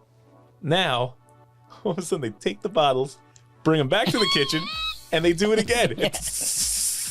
And now you would think to everybody that's looking at us that there's 4 bottles of Spades on this thing. Absolutely. Not so much. Perception is reality, but Perception is reality. I was taught that a long time ago. If I get out of a Mercedes-Benz in a good suit, you're gonna say that guy's successful, even though I could have stole that car. It's my father's suit, and perception is reality, and social media is a culprit of that. And it is, and that's why. That's the bad part of social media that I don't like, is the fact that you see people's greatest moments in life, right? Everybody's relationships are the best, and everybody looks the best because they just prepared for 2 hours to make a 30-second clip. And I actually like these new platforms that are out there. I don't know if you're familiar with like Be Real, where it gives you like 2 minutes to take the picture. If you don't take it, then you're out. So it'll notify you, like, Tom just did one, so you have 2 minutes to take a picture of yourself. And it's a front and back photo, so it's like if I took one here, it's you and me. But cool. You don't have the opportunity, because I think that's where we have a lot of problems with children today. They have this misconception that they're not good enough, or that, why don't I have this? How come I don't have this many followers? Why doesn't my thing do this? Why am I not this? And from a self-esteem level, I see that could be problematic. So I think that, again, I always believe everything starts at home, right? I think that, you instilling values in your children to make them understand that, there's more important things in life than... That's all dopamine hits, though, too. Oh, that's absolutely. all like it's all your brain like lighting up. It's the same. So, yeah, I feel like it's that. A lot of things, it's just our chemistry, right? So they built this machine, Instagram or whatever, with like likes is what's fueling it. That these kids need likes and followers and this and that. And one of my biggest regrets is I don't post enough of my personal stuff, because like I'm so busy in and doing my personal stuff that I'm never like, oh, look at this, right? And my best moments, I always say, don't get to the gram, and they barely make it there, right? So most of the time, unless I'm really conscious about being like, okay, I want to make sure I leave that moment for posterity where people could see it, it goes by me. And I regret that sometimes, because I'm like, I don't do it necessarily for everybody else to look in. Well, that's different, right? I do, because I'm like, oh, I want to have some place where I can go back and be like, this is... I got so mad that when they shut down MySpace, I'm like, oh, I had some good memories on there. What the hell? Like, I can't. And I can't pretty find soon those pictures. they'll shut down this one too. And you know what? That's what I fear. Instagram goes down, you'll have a mass suicide go across the world, because all these Instagram models are no longer models anymore, right? It boggles my mind. That part of it. Instagram. Social media in general, has its issues with that. And what I was always fascinated with, I played with the NFT world, and, I'm a big Web3, student, and I believe in digital assets. I believe in anyone that has a child from the age of, 7 to 11 that gave them $20 to buy a fake skin on a game that you just burnt that money in but my son, who wants to wear a Supreme hoodie when he's walking around, but it's the same as when me and you were hanging out and you pulled up with your red line bicycle, and, I had a Schwinn or whatever. You were flossing, and that's how kids are flossing in the digital world. And people don't get it. And I had this argument with somebody one day, and they're like, well, it's all fake. It's all fake. I said, but you were asking me the other day how to get a blue check mark next to your name. Is that fake? But you know what goes through my head when you were having this conversation? Is that, it is all fake, and it was just as fake when we needed a starter jacket. Right. Like, it was fake. We didn't need a starter jacket. Right. We didn't need those Nikes. We didn't need, but this should, all right, so it could work both ways. You could either say, okay, these kids need this to feel better, but there's no difference, is what I'm saying. Oh, it's totally no difference. Starter jacket and my son's Supreme hoodie that's walking around in the metaverse, because 3 of his friends are in there with him, looking at him, and they want that starter. They want that hoodie. 100%. But what I'm saying is, it's almost opening our eyes to being like, we were so duped. Yes. Right? Yes. So like if you could get yourself out of that, I need to wear this, I need to drive this, I need to this, because everybody else is going to judge my this and that and say I'm better. You don't have if you stop caring what they're judging and start leaning into this is what makes me happy. But do you think that again starts at home? Do you think that parents instill that they care what other people think, other parents think of their child, that makes their child worry about what people think about them growing up? I think that, or if a mother and father are caring about how they're perceived. Children are so smart and they pick up on everything. Like they'll pick up on the minutia. Yeah. Well, they're honest and they're reading. Honest is a great way of putting it. You know, they don't know any different. They just see things for what they are. Absolutely. You can put a kid in the room with a tiger. He wouldn't know the difference. That tiger's not scary to them. You know, I talked about racism that way. You know, racism is a learned behavior. Absolutely. You know, my children will play with anybody. They don't look at what you look like. They look at someone that has the same interest as them. You like baseball, or you like this, or you like cartoons, or you like Fortnite. You're their friend, right? And I feel like, unfortunately, you know, through generations, you know, different people have different views, and that's what poisons, you know, society. And absolutely. So that's why I always believe that it starts from home, right? They talk about the school system. Well, the school system, yes, your kids are going to go out there and they are going to encounter, you know, different things that could be dangerous to them or could be harmful for them. But I think that if you can instill the good values when they're home and they understand right from wrong, I think that'll carry them through those times that they're not under your wing, so to say. Definitely. And I don't think there's as much to be afraid of as everybody feels there's to be afraid of. To our point earlier. Yeah, and if you go do it, like it's in anything. Like, so when I was on that trip, when I'm in Chicago, I like sneakers, so I had a new pair of like nice sneakers on because I was out. And they're like, oh, in Chicago they're like, don't go to the south side with those, you'll get shot for those sneakers. And then I was in Missouri on the same trip, and they're like, don't go to the north side, you'll get shot for those sneakers. And I'm like, no, because then I ended up on the south side or the north side, and then people are people, man. Like I was in Dominican Republic, like, don't leave the resorts. The first thing I had to do when we were down there with a friend of mine was we left the resort. And you realize that, yeah, don't get me wrong, some people have it harder than others, and that should make you appreciate how good you have it. Absolutely. But people are people. For the most part, 99 out of 100 are just trying to get by. Absolutely. They're just trying to feed their kids. They're just trying to live. And if everybody just treated everybody nicely and equally, you'd find that listen, everybody's like, make sure you lock your doors. Make sure you this. Make sure you that. Staten Island, yeah, you gotta lock your doors because they're gonna try to grab your stuff. You have to be aware, right? Yeah. Yes, you have to be aware of your surroundings. I don't care where you are. I mean, you know, why? Because you could be crossing the street and somebody could just not be paying attention and run you over, right? That doesn't mean that person tried to kill you with their car. It just has to be with that, you know, maybe somebody was having a bad day and wasn't thinking straight, you know. So being aware of things is one thing, but to be frozen in your actions based on that belief, those limited beliefs, you know, that word limited beliefs, there's a multi-million dollar industry of people that write books and you know, have seminars and you name it, on courses on people that have limited beliefs because of this perpetuated and never stepping process. Outside of what there's people that have never left in New York City today. With all the information out there, there's people that have never left their borough in their lifetime. Right? Ever. Absolutely. And that's insane. Crazy. Yes. Insane. Because they've never experienced anything outside of this one world that's all they know. I have relatives that won't go over a bridge. I have relatives that won't get on a plane. You know, and what is the likelihood of a plane crashing? Oh my God! Right. So I know. I mean, you could. People get so nervous. You could fall downstairs, you know, easier than you can and kill yourself than you can dying in a plane crash. But people are, you know, that's a phobia that people have. Absolutely. And it's my wife, when we first started dating and stuff, she was like, I don't like to be on planes. I'm like, so we would get on, and she'd be like, "What are you gonna do?" I'm like, "I'm gonna go to sleep." I was like, she's like, "What if it goes down?" I'm like, "Then we go together." I give her kids and I'm out. So I'm like, "What am I?" This is beyond your control. Right. Exactly. I mean, listen, does my wife love planes? No. I mean, nobody really. I think people don't like taking off and landing, right? Those are the two parts that you really Those are fear. two scariest Right. ones. Yeah. Once you're up there, you should be good. And then it's like, at that point you're okay. But I get it, but it's to the point that it shouldn't paralyze you from experiencing life. And that's what it comes down to. People get paralyzed by limited beliefs, and it really stifles their growth and stifles their experience of, to your point earlier, life.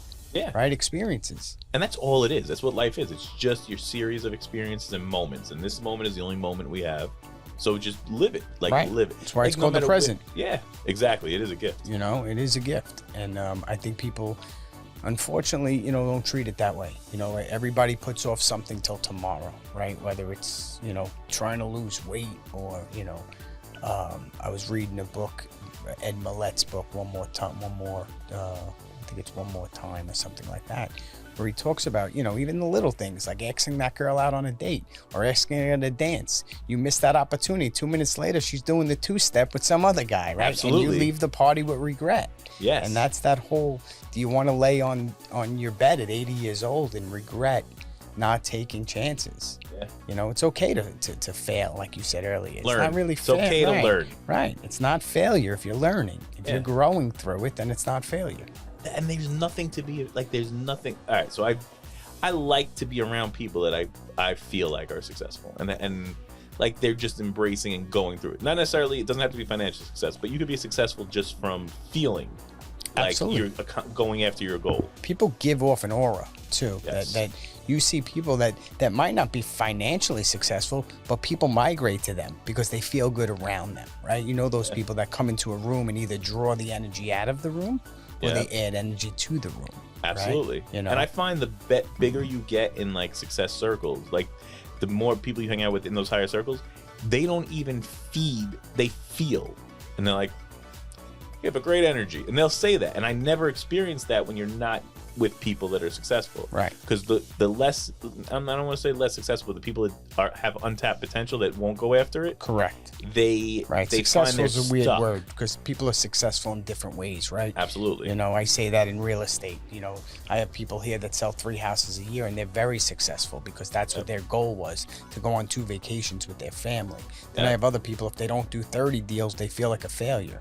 So success comes in the eye of the beholder, quite honestly. 100%. 100%. Some people's success is just being able to sit on your lawn and Absolutely. and having 3 beers a month, Yeah. That's, and that's what it is. But so one of these gentlemen, he would always say, like, a guy that never took a shot never had a shot. That's right. Like, such a good saying. You miss 100% of the shots you don't take.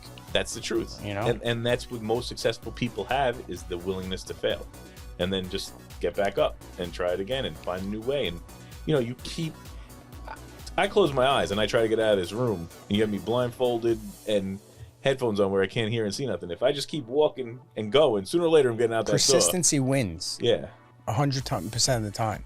Absolutely. if you water goes through a rock eventually, right? How? Yeah. Because it's just persistent. That's the truth. And that's, I firmly believe that. If you, unfortunately, you ever read the book 5 Feet from Gold, right? It's a story about how this gentleman, he found this piece of land that had supposedly oil on it, and he went to his whole village and he raised money, friends, family, this, that, to buy all this equipment, and he dug and a year, 2 years, 3 years, he did it all, everything that he could possibly do. He exhausted himself. He wound up selling everything for 30 cents on a dollar. He wound up, giving everybody back their money, and wound up, the next guy came in, 5 feet later, the guy hit oil, right? Man. So it's like, and I paraphrased it, but you can get the understanding. I get it. And I think a lot of people do that, right? A lot of people, for a few reasons, you ever see that iceberg where they just see the tip and they don't see what's underneath Absolutely. it? And, and I think that's a big part of people's mentalities, and especially today, because you have all these get-rich-quick type schemes. And Instant all these, success. Yes. Everybody or thinks instant the gratification. fame happens. Yeah. Right? People want that instant gratification. And that's what, so I try to, not only like the guys that work with me, like other guys that are just like, oh, I want to do my own thing. I don't want to get stuck in a job. I don't want to this. I don't want to that. I'm like, Trade my time for money. that's what you're doing. Exactly. Yeah. And I'm like, okay, cool. This is how you do it. I have not had a job in 23 years where I worked for somebody else, right? And that's success to me. That's successful Very because successful. I'm like, I'm able to sustain my life from what I enjoy doing. Great. Now you do that by not making any money for a while when you're working really, really hard until you start seeing a little bit of it, and instead of taking it and getting that car, you take it and reinvest it in yourself. Absolutely. And then you build on that, and then you say, okay, I could. People don't get that. They want to take that first apple they're able to pick from the tree that they Show grow. everyone what success looks like. Yeah, no way, man. You got to fuel yourself and get another one and build and build and build. And then once you get to a certain point, Sure. you're shaving that 10% or 5%. Well, now you can, you know, how do they say, you know, bear the fruits of your labor, right? But unfortunately, it's not taught at an early age. You know, people see things, you know, whether their family had some money and they see that. And, you know, I was a victim of that, quite honestly. You know, my father did very good in business. So I was driven at an early age to duplicate that. You know, I was never taught to duplicate happiness. I was taught to duplicate money or success. Because it perceives to be what you need. Or perceives to be happiness. It does. And No money, correlation. no, zero. And you know as well as I do that some of the best times of your life cost you the least amount of money. Absolutely. And some of the worst times in your life cost you the most amount of money. For days. Right? For days. Right? So, but again, I feel like who's ever up there or, you know, looking down on us makes us go halfway through life before they figure out. You're in your junior year when you figure out, you know, what life is actually about. I know. And then if you try to put that hand that wisdom to somebody that is so far ahead of you, I do that a lot. I have a guy that's 23, 24 years old working for me. I try and bring him up under my wing and teach him everything. I was like, I wish I knew this. And then it falls on deaf ears. And then you get upset because you're like, well, who am I even talking? Right. Like, I'm giving you this. And I'll lay it out for you. I'll give you a blueprint. You'll ignore you'll say, yeah, I get it. Totally go the other way. Get upset. And I'm like, all right, but you're shooting yourself in the foot. It's the stuff you learn after you know everything that counts. Yeah. It's crazy. The that's only what it reason comes down I to. know anything is because I know I don't know anything. Right. That's a great way of putting it, because Right. I think that's the problem with the youth of today. You know, youth is wasted on the youth, and you know they know it all. And that, listen, I'm sure that to a degree, you know, I knew better than my father when I was a child, and I was once told by a very, very wise man that you don't realize that your father was right until you have a son who thinks that you're wrong. That's a good one. And I said, you know what? I can absolutely see that, you know, and that's part of growing up, you know, that's part of life It is. and the faster that you can find someone like yourself that you can migrate to and actually listen to is the faster that you'll get to happiness, right? I don't like to use the word success. I like to use the word happiness. Is the goal. Yeah. I think happiness is everybody's goal. I would hope so. How many people can't define their happiness? A lot of people, because I know a lot of people with a lot of money that are miserable. Oh, I know tons of people with plenty of money. But if you would ask somebody today what would make you happy, a large majority of them would say financial freedom. That's what they think, because I think it gets worse. Absolutely. I think that, first of all, human beings aren't built to make more money and spend less. They're built to make more money and build a machine that costs more money. And then make more money and build a bigger machine that costs more money to feed, right? They don't necessarily have the wherewithal. And again, I think that's because it's taught at an age where... it's ingrained in us from every advertisement ever. Yes. To the bigger is better. Right. But is it? No. Right? I don't believe so. I mean, listen, I've always said that some of the greatest friends I had, or some of the happiest friends I had the littlest growing up. Same. You know, I totally agree. And when you want to talk about, you know, that energy that they give off, you wanted to just be around them, and you know, it used to really, it was really bizarre to me at times when I'm like, I'm doing good, I'm doing this, I'm doing that, and I'm miserable. Yeah. And here comes this guy who, you know, has not a care in the world, but not a fraction of what I have, and he's just happy. Yeah. You know, he's just, and you know, I have a few friends like that, and I always admired them, you know, because again, unfortunately, I grew up in a family that, was always successful. My grandparents owned a dress shop, and they were the first one with a TV on the block, and everyone came to their house to watch TV, from what I hear anyway. Obviously I wasn't around. But, my grandfather owned a nightclub. My grandmother owned a dress shop. They were always entrepreneurial type of people. Yeah. Obviously, that was ingrained in my father, and he, eventually went in that way, which trickled down to me and my sister, which is going to be broken right now to my children, because my children are going to find happiness in what they love to do, opposed to finding an end to a mean. Because I feel that, a lot of times you get caught up in a struggle that's just really an end to a mean. But don't you have to achieve, like that family's achieved that level of success so you could start discovering that that's all it is? Yes, you should be. Again, it goes back to just smoke and mirrors. So it's all fake, because once you get there, you're like, oh, they tricked me. Well, let me ask you a question. Have you been broke and rich before? That's a good question. I don't know. Because I feel like I've had a lot, I've lost a lot, I've had a lot, I've lost a lot, and it doesn't really change who you are. No.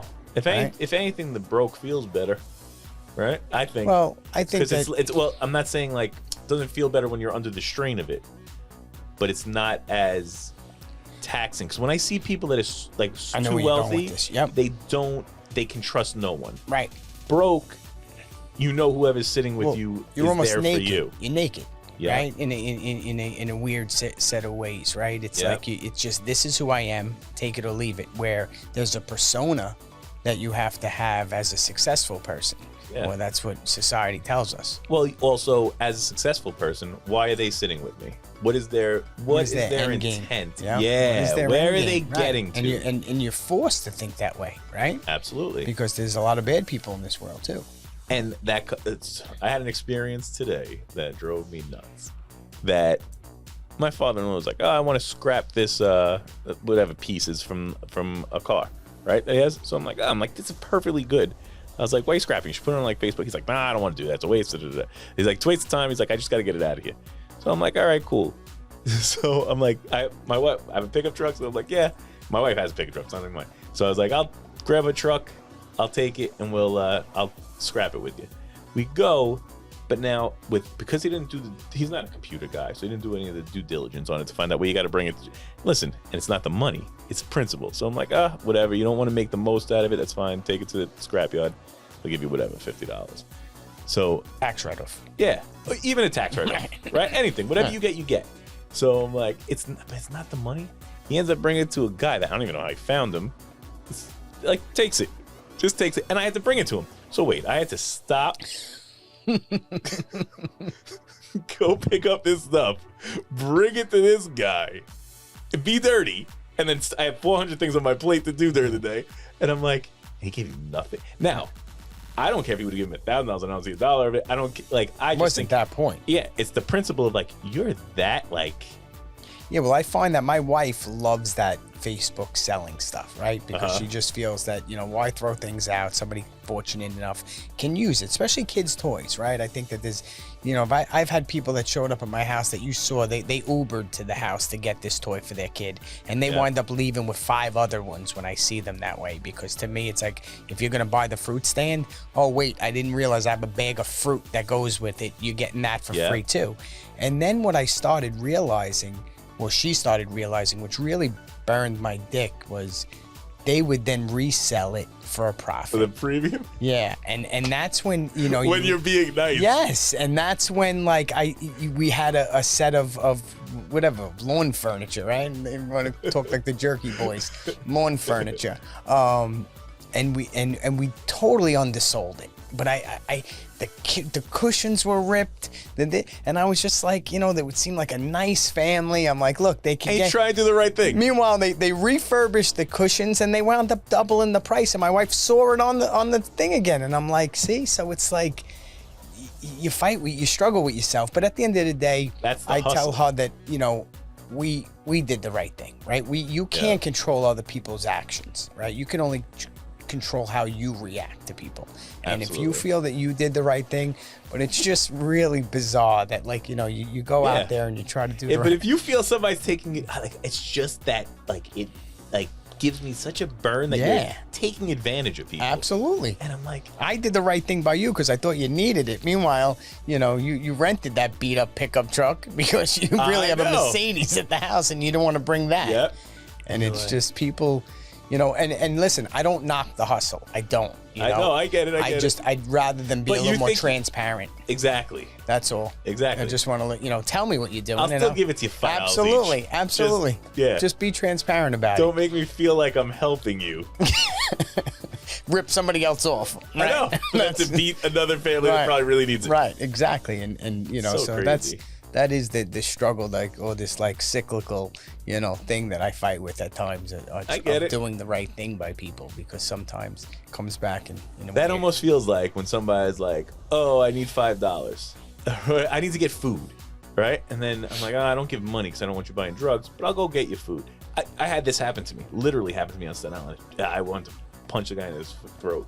So I'm at a deli. He's like, "Oh, it's a slick ass scam." He's like, "Oh, I need to get gas." He's carrying an empty gas can or whatever. He's like, "I just need $5 for gas." props and everything. Yeah, this guy knew what he was doing. Right, so my car's broken down. Now I'm a big guy. I'm not scared to help somebody. I feel like that's the right thing to do. So I'm like, okay, cool. Give me the can. I'll go get you the gas right now. He's like, no, just $5. I could walk to the gas station's right over there. I'm like, all right, get in the car with me. I'll bring you. I'll go get the gas. He's like, no, I just need the $5. Like, I'm like, you son of a bitch. Yeah. I was like, no, I'm not giving you $5. I was like, I will give you the gas. I will literally go get that gas, bring it back, or drive you to it, pay the attendant so you get it. No, I just need the $5 as a scam. And it just happened to me the other day, and I do it because it just does it. It makes me feel better. And I also say that, if somebody puts themselves in that position, but you never really know, right? So I went to Chase Bank right over here, and right in front of Jade Island was a guy sitting there. Looked like he, obviously down on his luck, and he had the military sign, that he was in the military and blah, blah, blah. Now, do I know that he was in the military? I have no idea. He's got to put his head down on a pillow at night, but I don't know. I had whatever I had in my pocket, not much money. I handed it to him. I actually went to the bank because I didn't have money on me. That's why I was going to the bank, but I had, whatever, a couple bucks. And I came back out, and he was like, I just really want to thank you. I really want to thank you. And it made me feel good. But I have mixed emotions about it. One part of me says, it takes a lot for someone to sit there like that, right? And expose themselves. Yeah, to me anyway. But then at the end of the day, I do it for me. I don't do it to I'm not looking for a return on investment. It's just making myself feel good. But again, I always come back to the geographical where we live. I just feel like. But here's the thing: I never give money. I refuse to because I see that people will take it and just go buy junk. I'm not trying to have you kill yourself on heroin or something. Absolutely. So, all right, I am the guy that will always give though, but in different ways. So I'll give you like how karma works to me. Like karma always does really well by me. I put a lot of good out there, a lot of good comes back, and it's never doing good to return. It just so happens. So when I was getting married, we got married. We ended up getting engaged. I have a million stories. I can't. No, you told me it. That was a great story. Oh, the engagement one? Yeah. Okay, so now we're getting married. So now I'm getting married. This is what happened. You said how fast you got. Yeah, we were supposed to see it. So we end up finding this place. I end up picking it up 2 weeks out, 13 days. I got married in. Put it all together. That was phenomenal. 13 days. It was crazy. It was nuts. And I have a lot of good friends, and people do the right thing by me. Shout out to Larry from Aviance Decor because he hooked me up. We do a lot of business together. So she's like, I'm like, what do you want as a centerpiece? She's like, I want like lanterns with flowers in it. So I hit up Larry. He hit me. He had the white lanterns. I pick them up. I run. I'm like, end up getting these fake flowers put inside. So it looked good. Then I'm like, you know what I want? I want rose petals on the table because it'll give the smell of flower. So it feels like everything's real. There's a trick that you get. So everybody thinks everything's all like roses. I'm like, I just need petals. So I got to go buy cheap roses. I'm like, I'll be back the morning of us or the day before we got married because I'm going to find them. I'm driving. I'm in Rhode Island. Driving. This guy's holding a sign. Need money for food. I'm hungry, whatever. I'm like, all right. So I said, you hungry? You going to be here for 5 minutes? What do you like? Yeah, I was like, you gonna be here 5 minutes? He's like, yeah. I'm like, cool. I was like, you eat fruits, vegetables? You have any allergies or something? He's like, no. I'm like, okay, cool. You're a benevolent guy, you are. Because I'm trying to think make ahead. sure he has a What if food you got allergy. kids, and if they have peanut butter allergies, I kill the kid. So you're on the street, you probably don't have the EpiPen. Yeah, exactly, right. He was probably all out of EpiPens. So now I'm like, all right. So I'm like, fuck it, whatever. I'll stop and get this guy food, and then I'll go get my flowers. Then I got to go to Rose Petals or whatever. So I'm like, oh, there's a Trader Joe's. I don't go to Trader Joe's, right? So I run into Trader Joe's. Fucking flowers were like $5 a dozen. I was like, what? I was like, I didn't even know this was here. I take a whole bunch because I just need the red petals to pluck them off, so they have to be good. I think I took like 5 or 6 dozen of them. It cost me $30. I spent another $30 on his food that I just bought apples and bananas. Everything was so cheap. I felt like I got him like 4 grocery bags of food. Right? Are you sure? You're arguing with the guy at the register. I know. I'm like, $50? All of it? I was like, I thought it was going to be like per dozen that I was going to grab. Yeah, exactly. So do it, boom.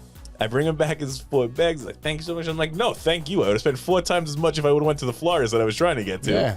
I was like, but because I stopped to do the right thing for you, I was able to pick up these. And that's how karma works. Absolutely. What you Right? put out comes back. Yeah, I didn't go into that place to get those flowers. I just And to that point, got lucky. the guy that sold me the flowers at the deli for $50 on Valentine's Day, I hope he gets what's coming to him. I swear to God, I was in. My wife doesn't like flowers. She doesn't believe in them. She thinks that they die, they're a waste of money, and I appreciate that. But the night before, my son says to me, "I want to get mommy flowers for Valentine's Day."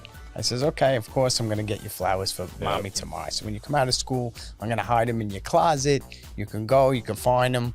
You know, don't hide them in my closet because she likes to put my clothes in there. He tells me. He's so I was like, don't worry, she's not gonna do it, but I'm gonna hide them there. You're gonna give them to him. So I stopped right in Eltingville with, you know, on the corner. Guy's got 50,000 buckets of flowers there. I'm eating a slice of, I went to Lloyd's, I got a slice of pizza, I see the flowers, I walk over, I take the flowers, I'm eating the slice, I put it on the counter. Guy says $50. I thought he said 15. I took a 20 out of my pocket. He goes 50. I said 50? I didn't go to a florist because I didn't want to spend $50. I'm in a fruit store right now. Oh and my God. $50 for a dozen roses that, you know, So died, sick. you know, the next day. And it's tip for you, Scott, Trader Joe's. Yeah. Oh my God! If I would have, and you know what? Someone else said that when because I had to tell everyone the story. You know, I always said that when it's good news, you tell 1 or 2 people. Bad news, you tell everyone. That's why you can't do the wrong thing by people. That's the I truth. said if you do the right thing, maybe they're gonna tell their friend. You do the wrong thing, they're telling the guy in the deli as they leave. Exactly. So everyone said, "Why didn't you go to Costco?" I'm like. And I hate that, right? After you make the mistake, it's like, everybody, okay, Captain Obvious. Like, I didn't need you to tell me all the mistakes I made today. Every place I could have stopped other than this guy. But I couldn't believe 50. And when I was a kid, another quick little story, I did that. My father owned a piece of property where used to be Fort Bridges Flea Market. I don't know if you remember now. Atrium, now it's Atrium when we did it. But before CVS was there, it was just a big lot. So me and a friend of mine, he had a van. We used to go out to Brooklyn, place out in Canarsie. It was like some sort of like big wholesale flower place. And we packed the thing. We did Mother's Day, we did Easter, we did Valentine's Day, and we used to sit there and, you know, for a day and a half or whatever, sell Make good money. Yeah, at that age, we were like 18 years old. It was fun too. You know, it was just fun. You know, hanging out. Bullshitting with people as they come by. And he was a lot smarter than me, this kid, because I'm always about presentation. I'm always about giving good product out. And he said, because I'm like, oh, we got to go buy more. He goes, if we buy more, they're not going to buy these. And I said, you're right. And they want to think it's big, the last piece. Right. Well, That's why everything goes. It's just that's what his point was. Is this you wait long enough, and the guy that's late to his mother-in-law's house that has to buy something, he's buying it, right? Yeah. And so we had a good little thing there, and I remember every year the cops would come by and they would take like something. They had to take something, right? Like a flat of something and throw it in the car. And I used to call my father bitching and moaning all the time, be like, you know, they came. He goes, you know why, right? He said, because the guy around the corner who has a florist pays insurance, pays rent, he pays electricity, he pays taxes. He said, that's the guy who's calling on you. and you know, because you're cutting into his business. This but is his 1 week. Right, it's his 1 week his to eat. big business too, and that's you know. But that was a funny story of not really a funny story, but it was a good time in life that I used to sell flowers like that, and I was almost tempted. I haven't talked to this kid in 25 years. I was almost tempted to call him and say, we screwed up, man. We should have been out there this week and packed the van full of flowers, because I think I used to get 12 at best for roses. That's so sick, $50. I was like, wow, man. And I'll tell you, the next day I went by, the guy had like 6 left. He had 600 and he had 6 left. Moved them all. He moved them all.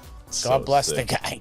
Like you said, somebody's going to come through last minute and you're stuck. And I was going to Eltingville, and florist. I always go to them. And I'm like, do I really want to pay $60, $70 for roses? But at least you go there and you're getting a good product. A great quality product that's going to last her a week and a half. Exactly. That you don't get mad about it going dead. I saw her throwing them in the garbage 2 days later. I'm like, I just felt like just ripping a $50 bill up. Burning it. Just burn it. Yeah. Well, that's one thing that, you know, you see these, especially, you know, you're in the entertainment business, you see these weddings and this and that, and people pay an exorbitant amount for flowers that, you know, in a couple of hours, they're dead. Done. You know, and it's just, that's one thing that when we got married, I was conscious of. I wanted to spend money on my video and on my pictures, because those are the 2 things that I felt always keep forever. Absolutely. That's the memory part of it. You know, the flowers we can pull back on. Yeah. I hear that. On Valentine's Day this year, I remember, because I'm running around the night before Valentine's. I don't even realize it, right? And me and her aren't into like commercial holidays. It's funny because we connect on that type of stuff. Where I'm like, she's like, do me a favor, pick up toilet paper on your way home. I'm like, yeah, I'll get it. I'm running, grab the toilet paper, and I'm like, why is this parking lot packed? What the hell are they giving away in this place? Everybody's buying candy, cards, flowers, whatever they could grab their hands on.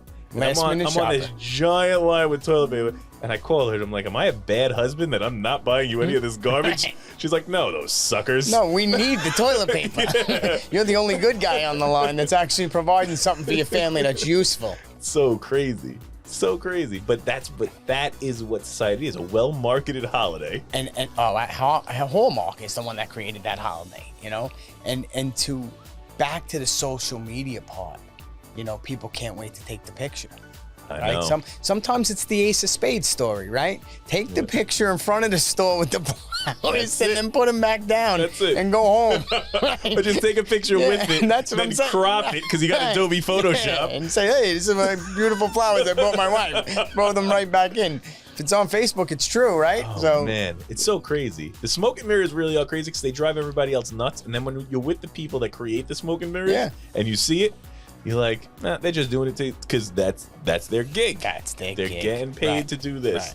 That's their gig. Like, and I don't knock the hustle so much, but it's just, I knock the warping of the kids. Exactly. That's to my point. I think that they're really hurting the youth today into believing that is actually real life. Yeah. And that's the part that you know I struggle with, because I have a 9 and an 11-year-old myself, and I know how impressionable they are. Yeah. You know, my daughter not as much, but my son, you know, he's very impressionable. The newest thing comes out for Fortnite. Needs it to a degree, like he's a drug addict. Like, you know, and it's and listen, anyone that has children, there's nothing worse than your child crying for something, right? It's like you want to try to provide as much as you can, but then you find yourself. And I backed off with my wife because, you know, she's right. You know, I'm wrong where I give in because, you know, again, you know, you don't want your kid to quote unquote suffer, right? You know, they're not suffering. Yeah. But what are you teaching them if you just? And I think that's what it is. I think you need to teach them to earn it. Like, I remember being a kid and being like, why does everybody else get this handed to them or that handed to them? Like, their parents gave them a car. Their parents gave them this. Their parents pay their insurance. Their parents do this. Yeah. My parents were like, you want a car? I remember because they were like, get a job. Then I broke my leg playing football, and they were like, oh, you can't get a job? They had a giant, like, water bottle of change that when, like, my grandfather passed away, they had, like, these water bottles of change. 8,000 in that thing. They were like, here, wrap this chain. And back then you had to wrap the change. Yes, absolutely. Like, wrap this change, you could buy your car with it, because they made me put in work to get it. Yeah. Like, but you're going to have to pay the insurance. You're going to have to this and that. And at the time, you hate it. because you're like, this is bullshit. Everybody else So and is so's getting got paid for this. them. So and so, Yeah, he's especially not where we paying nothing. lived. You know, it was everybody got more than they deserved. Absolutely. And, Overcompensating for something. and then, but now years later, that guy can't manage a dollar. He Right. can't. Well, what they can't manage is adversity.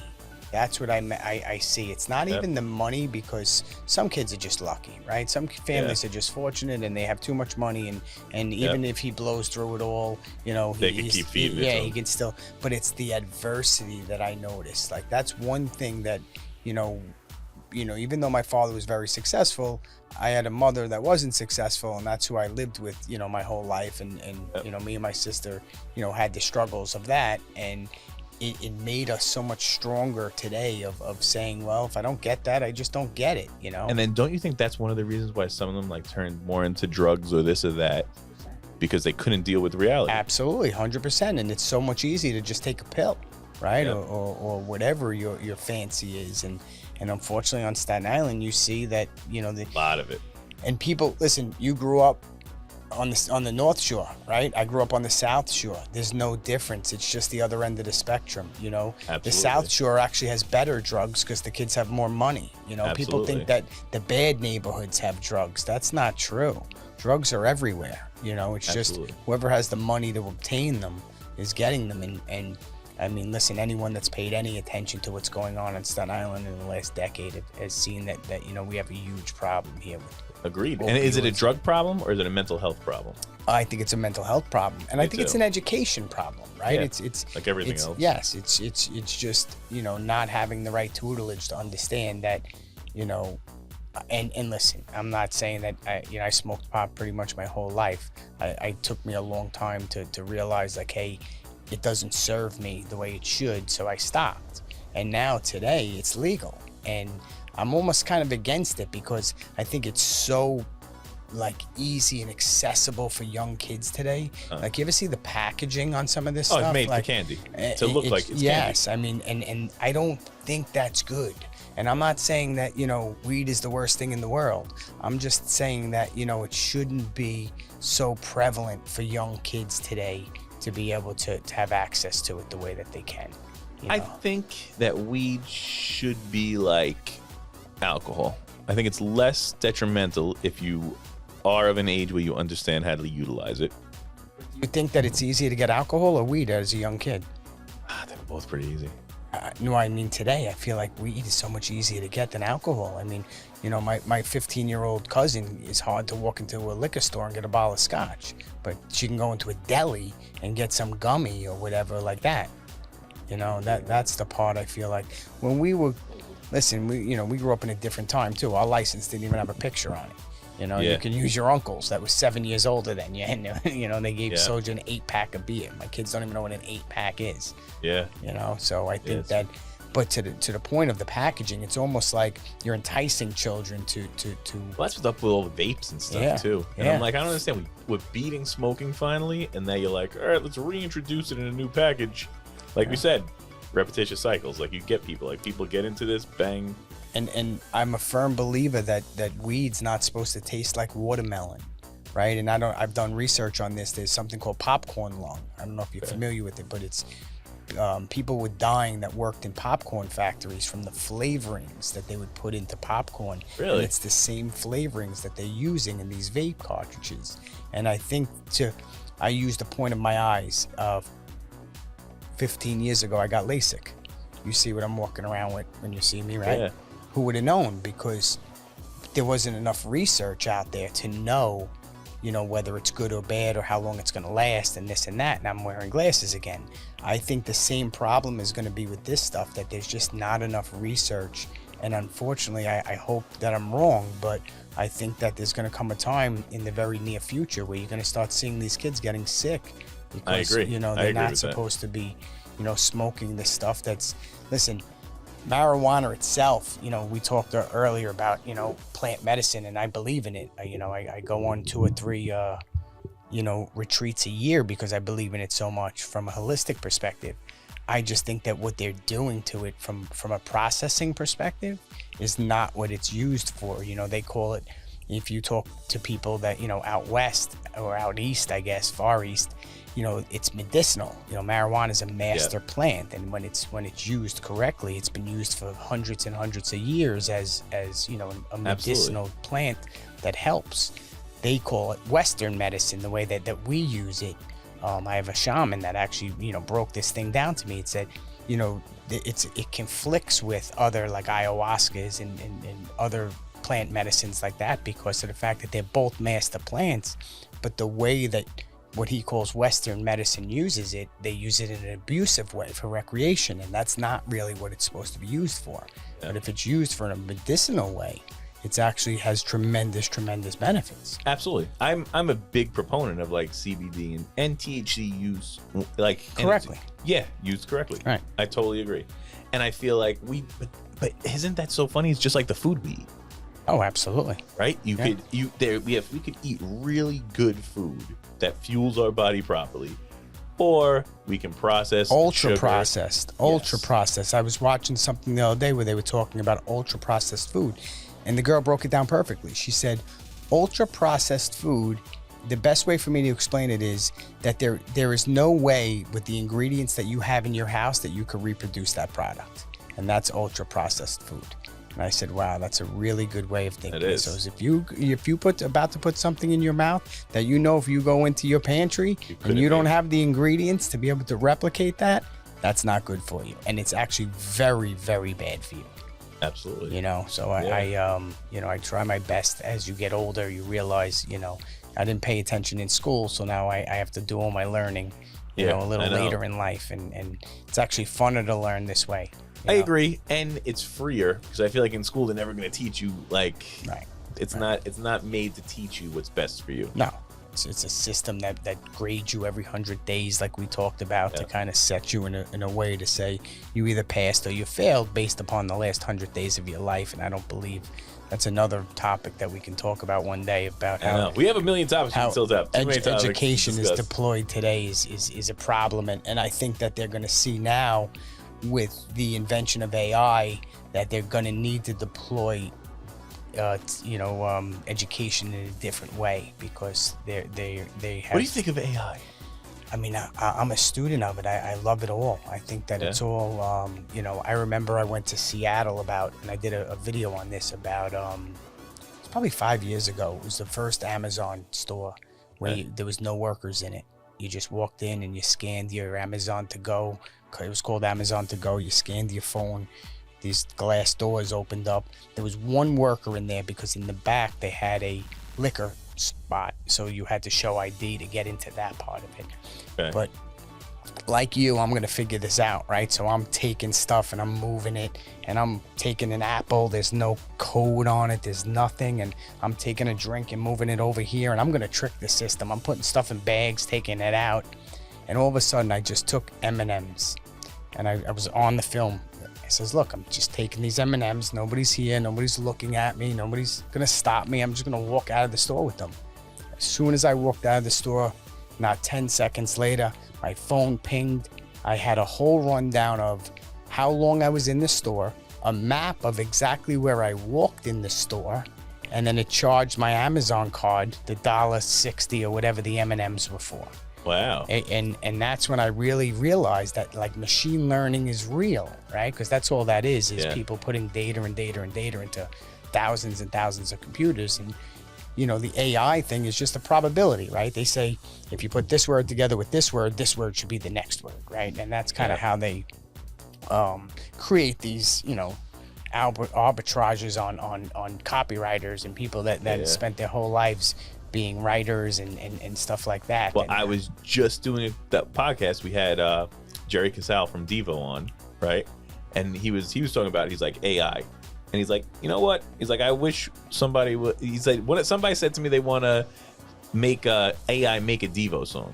So we had somebody in the audience was like, I'm going to go on Chat GPT right now, blah, blah, blah. So he did it, sent it back.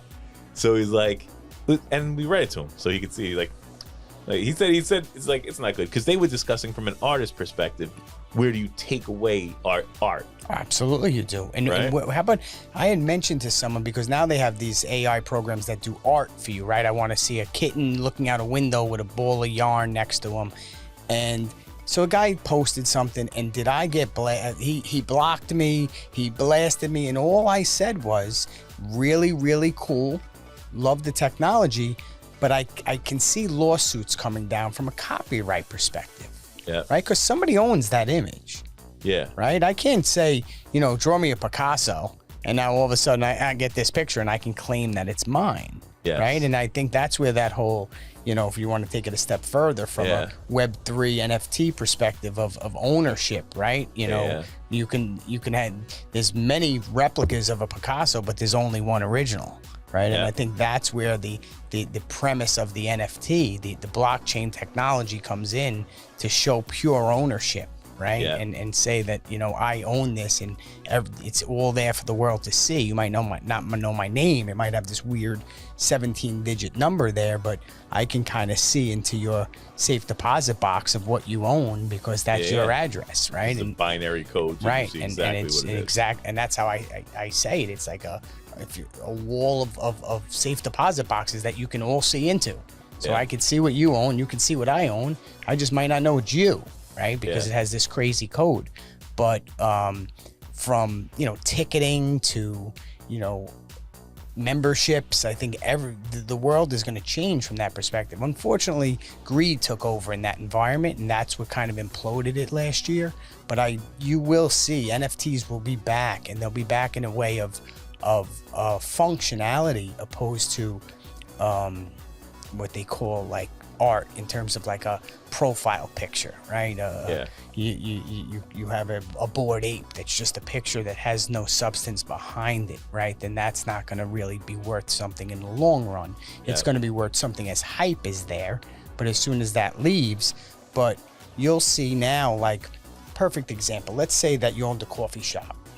Okay. And you were able to get a local artist to maybe draw up your receipts. Okay. When I buy a $4 cup of coffee. And now I have this receipt that I can hold on to forever. I own it. It's the only one like it. It's not like a dollar bill where it's fungible. 1 = 1. It's its own thing. Yep. And let's say that you have a forward-minded thinking, owner that gets this local artist that a year from now becomes the next Picasso. Could that be worth something? Right? And that's where now that coffee owner would get a residual every time that thing is sold. Right? And that's where the artists from music and even art and stuff like that, where they can, instead of you downloading a song and they get paid for it once, and then you download it 7,000 times and they never get paid for it again, they will always get that residual, 2%, 3%, 4%, whatever it is that they put on there. Yeah. So from a utility perspective, I see NFTs really going places, almost to like a degree of a like a membership to a club, right? Okay. Like if you belong to this and you own this particular NFT, Gary V is a big proponent of it, and he's a person that is very bullish on it, and he has a community built around it. His art is worth something. It's not because of the scribble on the piece of paper. It's the belonging to something of the community, right? Like, so they have a thing called Flyfish, where it's an NFT that you buy. They're cheap now. They're probably like $3,000. But the premise of it was you would be locked into the 50 best restaurants in America. And and there was only, 100 memberships to this thing. And if you had one, you could walk into any one of those restaurants at any time and you have a table there, right? That's the value that you get back from it. It's not just this profile picture that you get to put on Twitter and say, hey, look at me, I'm a bored ape. Because there's nothing, bored ape is a little different, but for the most part, most of them went to zero because all they were was a picture. Art, And people say, well, you can right click and save it. That's you just don't understand the concept of it then, because I could show you proof, right? Back to that, there's a Louis Vuitton bag and there's 50 fake Louis Vuitton bags, right? Absolutely. And you don't know the difference. But if I can show you through a blockchain that can't be changed, right? That technology will take over in multiple businesses, right? Right now, probably the title business is a perfect example. I don't know if you understand how titles work with a house, but A little bit. you know, so it's like basically a background check on your house. If you have a lien against it, a encumbrance, something like that, it's all recorded. Now, why would you ever change that, right? Someone that changes a title is doing it illegally to kind of remove something so they can get something. Yeah. So when you put something to a blockchain, it can never be removed. And the easiest way for me to explain it to you is your driver's license, right? That's a ledger, right? So there's a ledger and a blockchain. A driver's license. Can you change your driver's license? To another state, but There you go, right? If you move to Florida, it changes. Yeah. If you grow, right? If you go from 5'10" to 6'5", you can change your driver's license. If miraculously your eyes turn brown tomorrow, you know, you can change your driver's license. That's a ledger. Your driving record is blockchain. That's it. You can't, doesn't matter where you move to. Your driving record is your driving record. And so there's something to be said about, you know, something that once it's there, it can't be removed. And that's where the once it gets ownership- once technology catches up to Yes, utility. and that's what it comes down to. It's really what utility is behind it. Ticketing is a great way of doing it, right? Like, when's the last time, like, I just bought tickets to the Met game for April 12th, and they're digital on my phone. That's an NFT. You know, you don't have the physical ticket anymore. And we were talking about that. We had a guest on the other day that does sports memorabilia. Okay. And, you know, that's a big thing now, like how sports memorabilia is coming back. And I said, you know, it's not that it's coming back as much as that the digital world is taking over so much that physical things are going to be left behind. And the people that are holding on to the physical are going to be worth more. Coins, stamps, cards, you know, stuff of that nature. We used to buy tangible. Yes, we used to buy baseball cards. It was 20 of them for $1. Now they're selling these panini boxes that are unopened because you don't know who you have, and there's 10 cards in there and they're $3,000. You know, so it's, you know, that's a whole nother thing that we could rabbit hole we could go down. Absolutely. But I want to know, before we wrap, I want to know your thoughts on digital currency too. do I Crypto. think I don't think it's ever going to replace the dollar, right? Do But I? I think that there's always going to be a place for it, because there's a problem when right now, right? It's 11:49, and if I wanted to send you money in France, do you know the fastest way for me to send it to you? Don't. Getting on a plane and flying there, because it takes about 7 hours. Really? Yes. That's sick. Because the banking system has so much control over our money. ACH. Yeah, but forever it'll take. but why does the bank have to be open? Does some lady actually flip a switch that allows my money to go to you? No, they just want to be able to Control process. it, and they want to be able to take a fee from you, right? Yes. So I can transfer you depending on, you know, there's variables of time and traffic and stuff like that that cost more money to transfer crypto. But I can send you $10 million that could cost $3. Yep.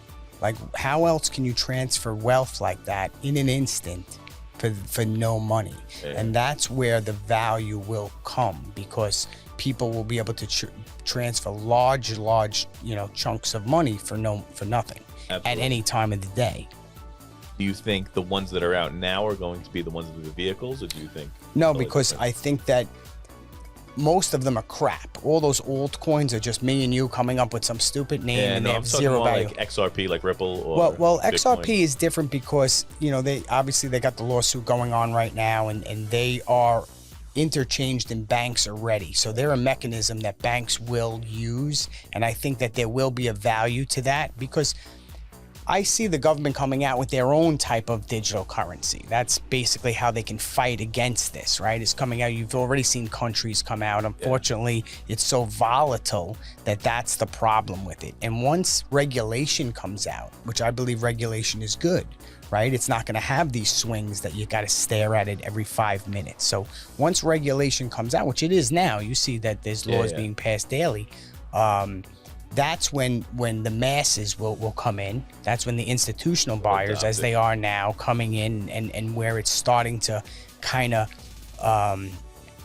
not fluctuate as much, right? Stay as a little bit more But level. don't you think it became so different from what its original intent was? Like, original intent was that it's an untaxable. Yes. I can move it back and forth. Yeah, it was always a black market, Silk Road type of thing where it was really used for drugs. I believed in. And, yes. I don't think it was all used for drugs. I just think it was a way to avoid, like, here's the thing. Well, it had a negative connotation to it, is what I mean. Like, it was never really brought to light as a positive thing. It was used in the dark, in the shadows, right? It wasn't.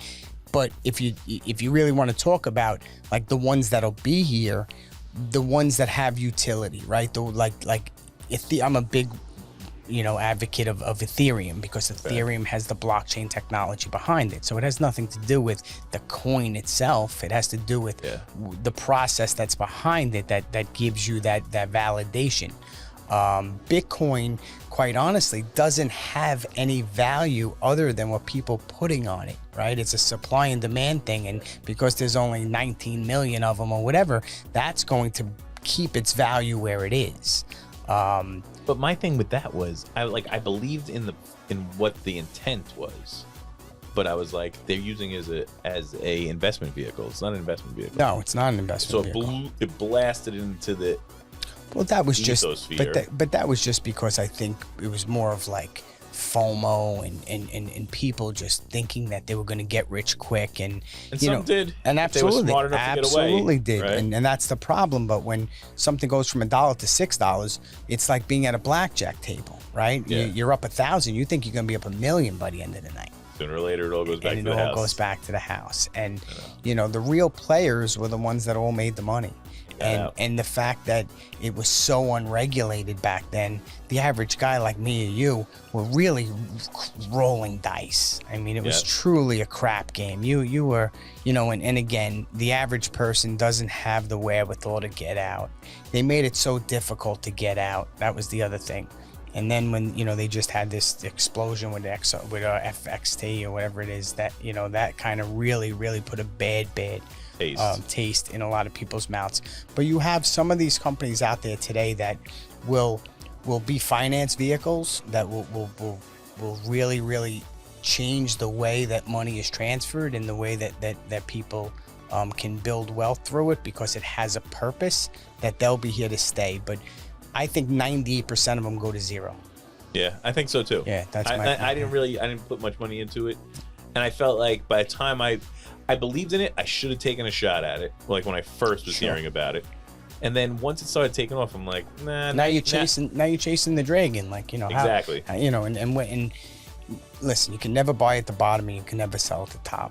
For any investment, that's just absolutely. not how it works. And unfortunately, when you have really no clue on what's going to make it go up or down, it's just really pure gambling. And I thought it was a bad bet, because I'm like, I know so little about this that I get the concept, and then once I start seeing them tax it, and I'm like, oh, I'm out. It's over. Like, well, it was like proof of identification. Once that came out, where now you had to put your name on it, and to really the Coinbases of the world, and some of these exchanges are legit. Coinbase is an American company. But then you have these other ones like Gemini, and they're in China, and what if they decide tomorrow you're not getting your money out? Right. It's like you saw what happened with Robinhood, and that was an SEC exchange company that was regulated. One of the owners has a piece of one of the hedge funds making the move, and they're like, shut it down, because now we're going to come out with all these liquidity problems and this and that, and now all of a sudden people couldn't cash out on investments.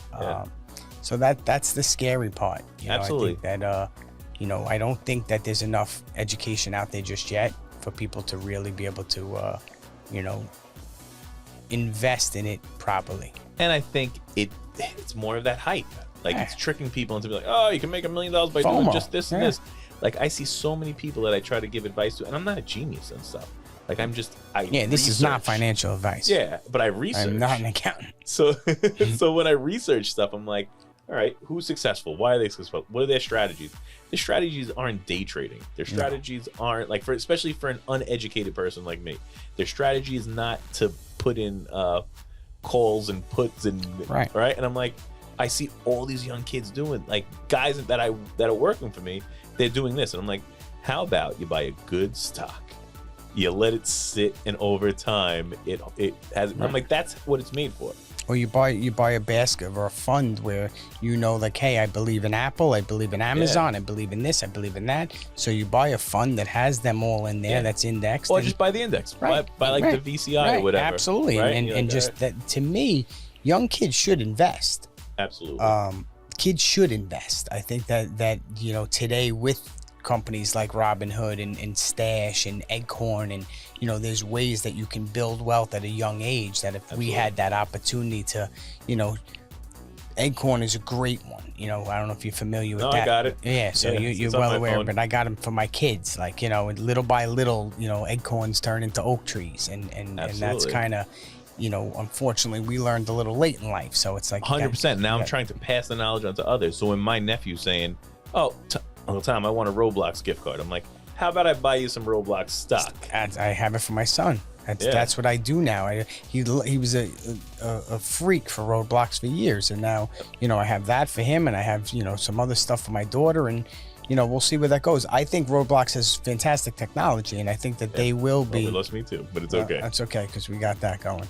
But we're gonna wrap up anyway. I mean, we've been I know 2 hours. We're gonna cut this down to a cool 30. Yeah, I'm right. We came Cool into this 30 thing minutes. saying that we were going to cover a couple of things. Listen, I really appreciate you being here.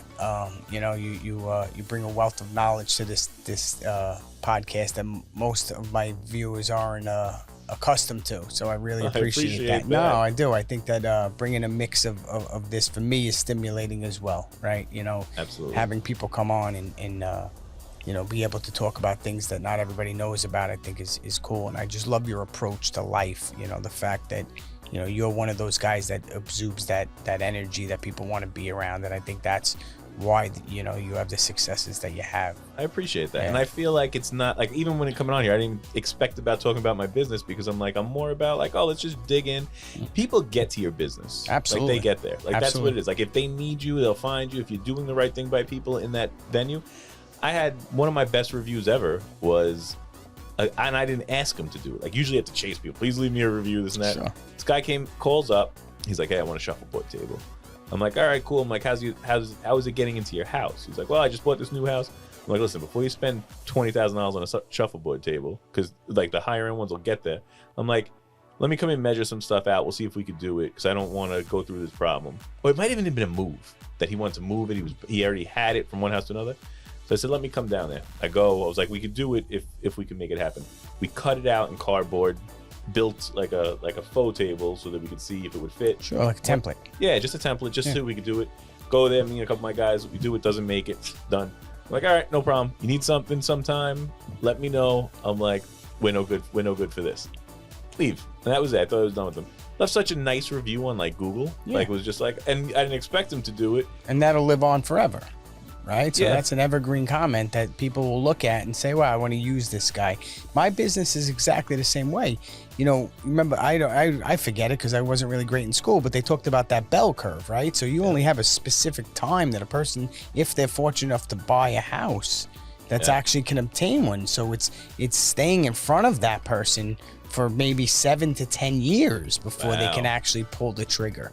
You know, they don't buy houses like they buy pizza. You know, and I always use that analogy. You know, the genius that put the magnet on your mom's refrigerator for the pizzeria, because he felt that if you're going towards the refrigerator, you might be hungry, right? So it was like, okay, let me get a sticker and put it there. That's genius. We don't have that ability to do that. So it's so important that you have to, you know, do the right thing by people, knowing that, hey, there's going to probably be no return today on my investment. But if I do it enough times, the return is going to come, because they'll eventually get to you, right? If you give them the right advice to become financially stable, save X amount of money, have an X amount of a credit score, have a job for X amount of time, you can purchase a house. And not everybody gets there, but if you can educate enough people, to your point, they'll find you. Yeah, they'll find you. I think to wrap on like from my perspective, do the right thing by people. Like just go out there and before you want to receive, give it to somebody else. Absolutely, pay it forward. Yeah, and then you'll see it come back to you tenfold, because if you go with the intent, don't do something with the intent of getting the return. No, because it's not worth it. That's that's giving with the intent of receiving. It's trying to take. Yes, It's just and trying to yeah. force a take. Yeah, and that know? never works, and it doesn't work long term, right? You might be able to get over 1 or 2 people here and there, but long term, longevity wise, you're not going to build a business that way. Yeah. But tell people where they can find you before we wrap up. It's a good one. You can find me in so many places. If you want to check out more of, I also have a little podcast I co-host at Dystopia Tonight. You can check us out over there. We just did a 24-hour marathon for MS and raised a bunch of money. And I'll have to talk about more on the next one on that. Also could find me at Down to the Felt. Down to the Felt Casino Rentals is my division of it, but Down to the Felt Game Rooms is also another area if you need a table or anything of that nature. And then you can check us out Down to the Felt Poker League if you just want to come out and play once in a while. I appreciate you all. And if you want to join me, just me on Instagram, it's I Make Memories Do You. Would love to see you, and we'll chat some more. Yeah, thank you. I really appreciate you being here, man. It was a pleasure. It was, My pleasure, man. But we're going to do it again. Yep, Definitely absolutely. won't be our last one. Absolutely. We'll revisit. Well, listen, you know where to find us. Find us on all your social media platforms, as well as Apple, Spotify, Google. What's the YouTube? What's YouTube? TooManyTopics.com. Too Many Topics Media. And the website's Too Many Topics. Yeah, TooManyTopics.com is the website. MANYTOPICS podcast. And then there's another one that's media. So we have, like you have a couple of branches of it. We're doing the same thing where we have a couple of shows that we're trying to produce as well. Yeah, man, I'm excited. I'm excited to follow along, and I enjoy all the topics. Thank you. I really appreciate you being here. All right. Thanks a lot, and we'll talk to you soon. Listening. Come on. Thanks for listening to the Too Many Topics podcast. Be sure to subscribe wherever you listen to podcasts. While you're there, leave us a rating and review. That helps spread the word about the show. Want more? Check out www.toomanytopics.com.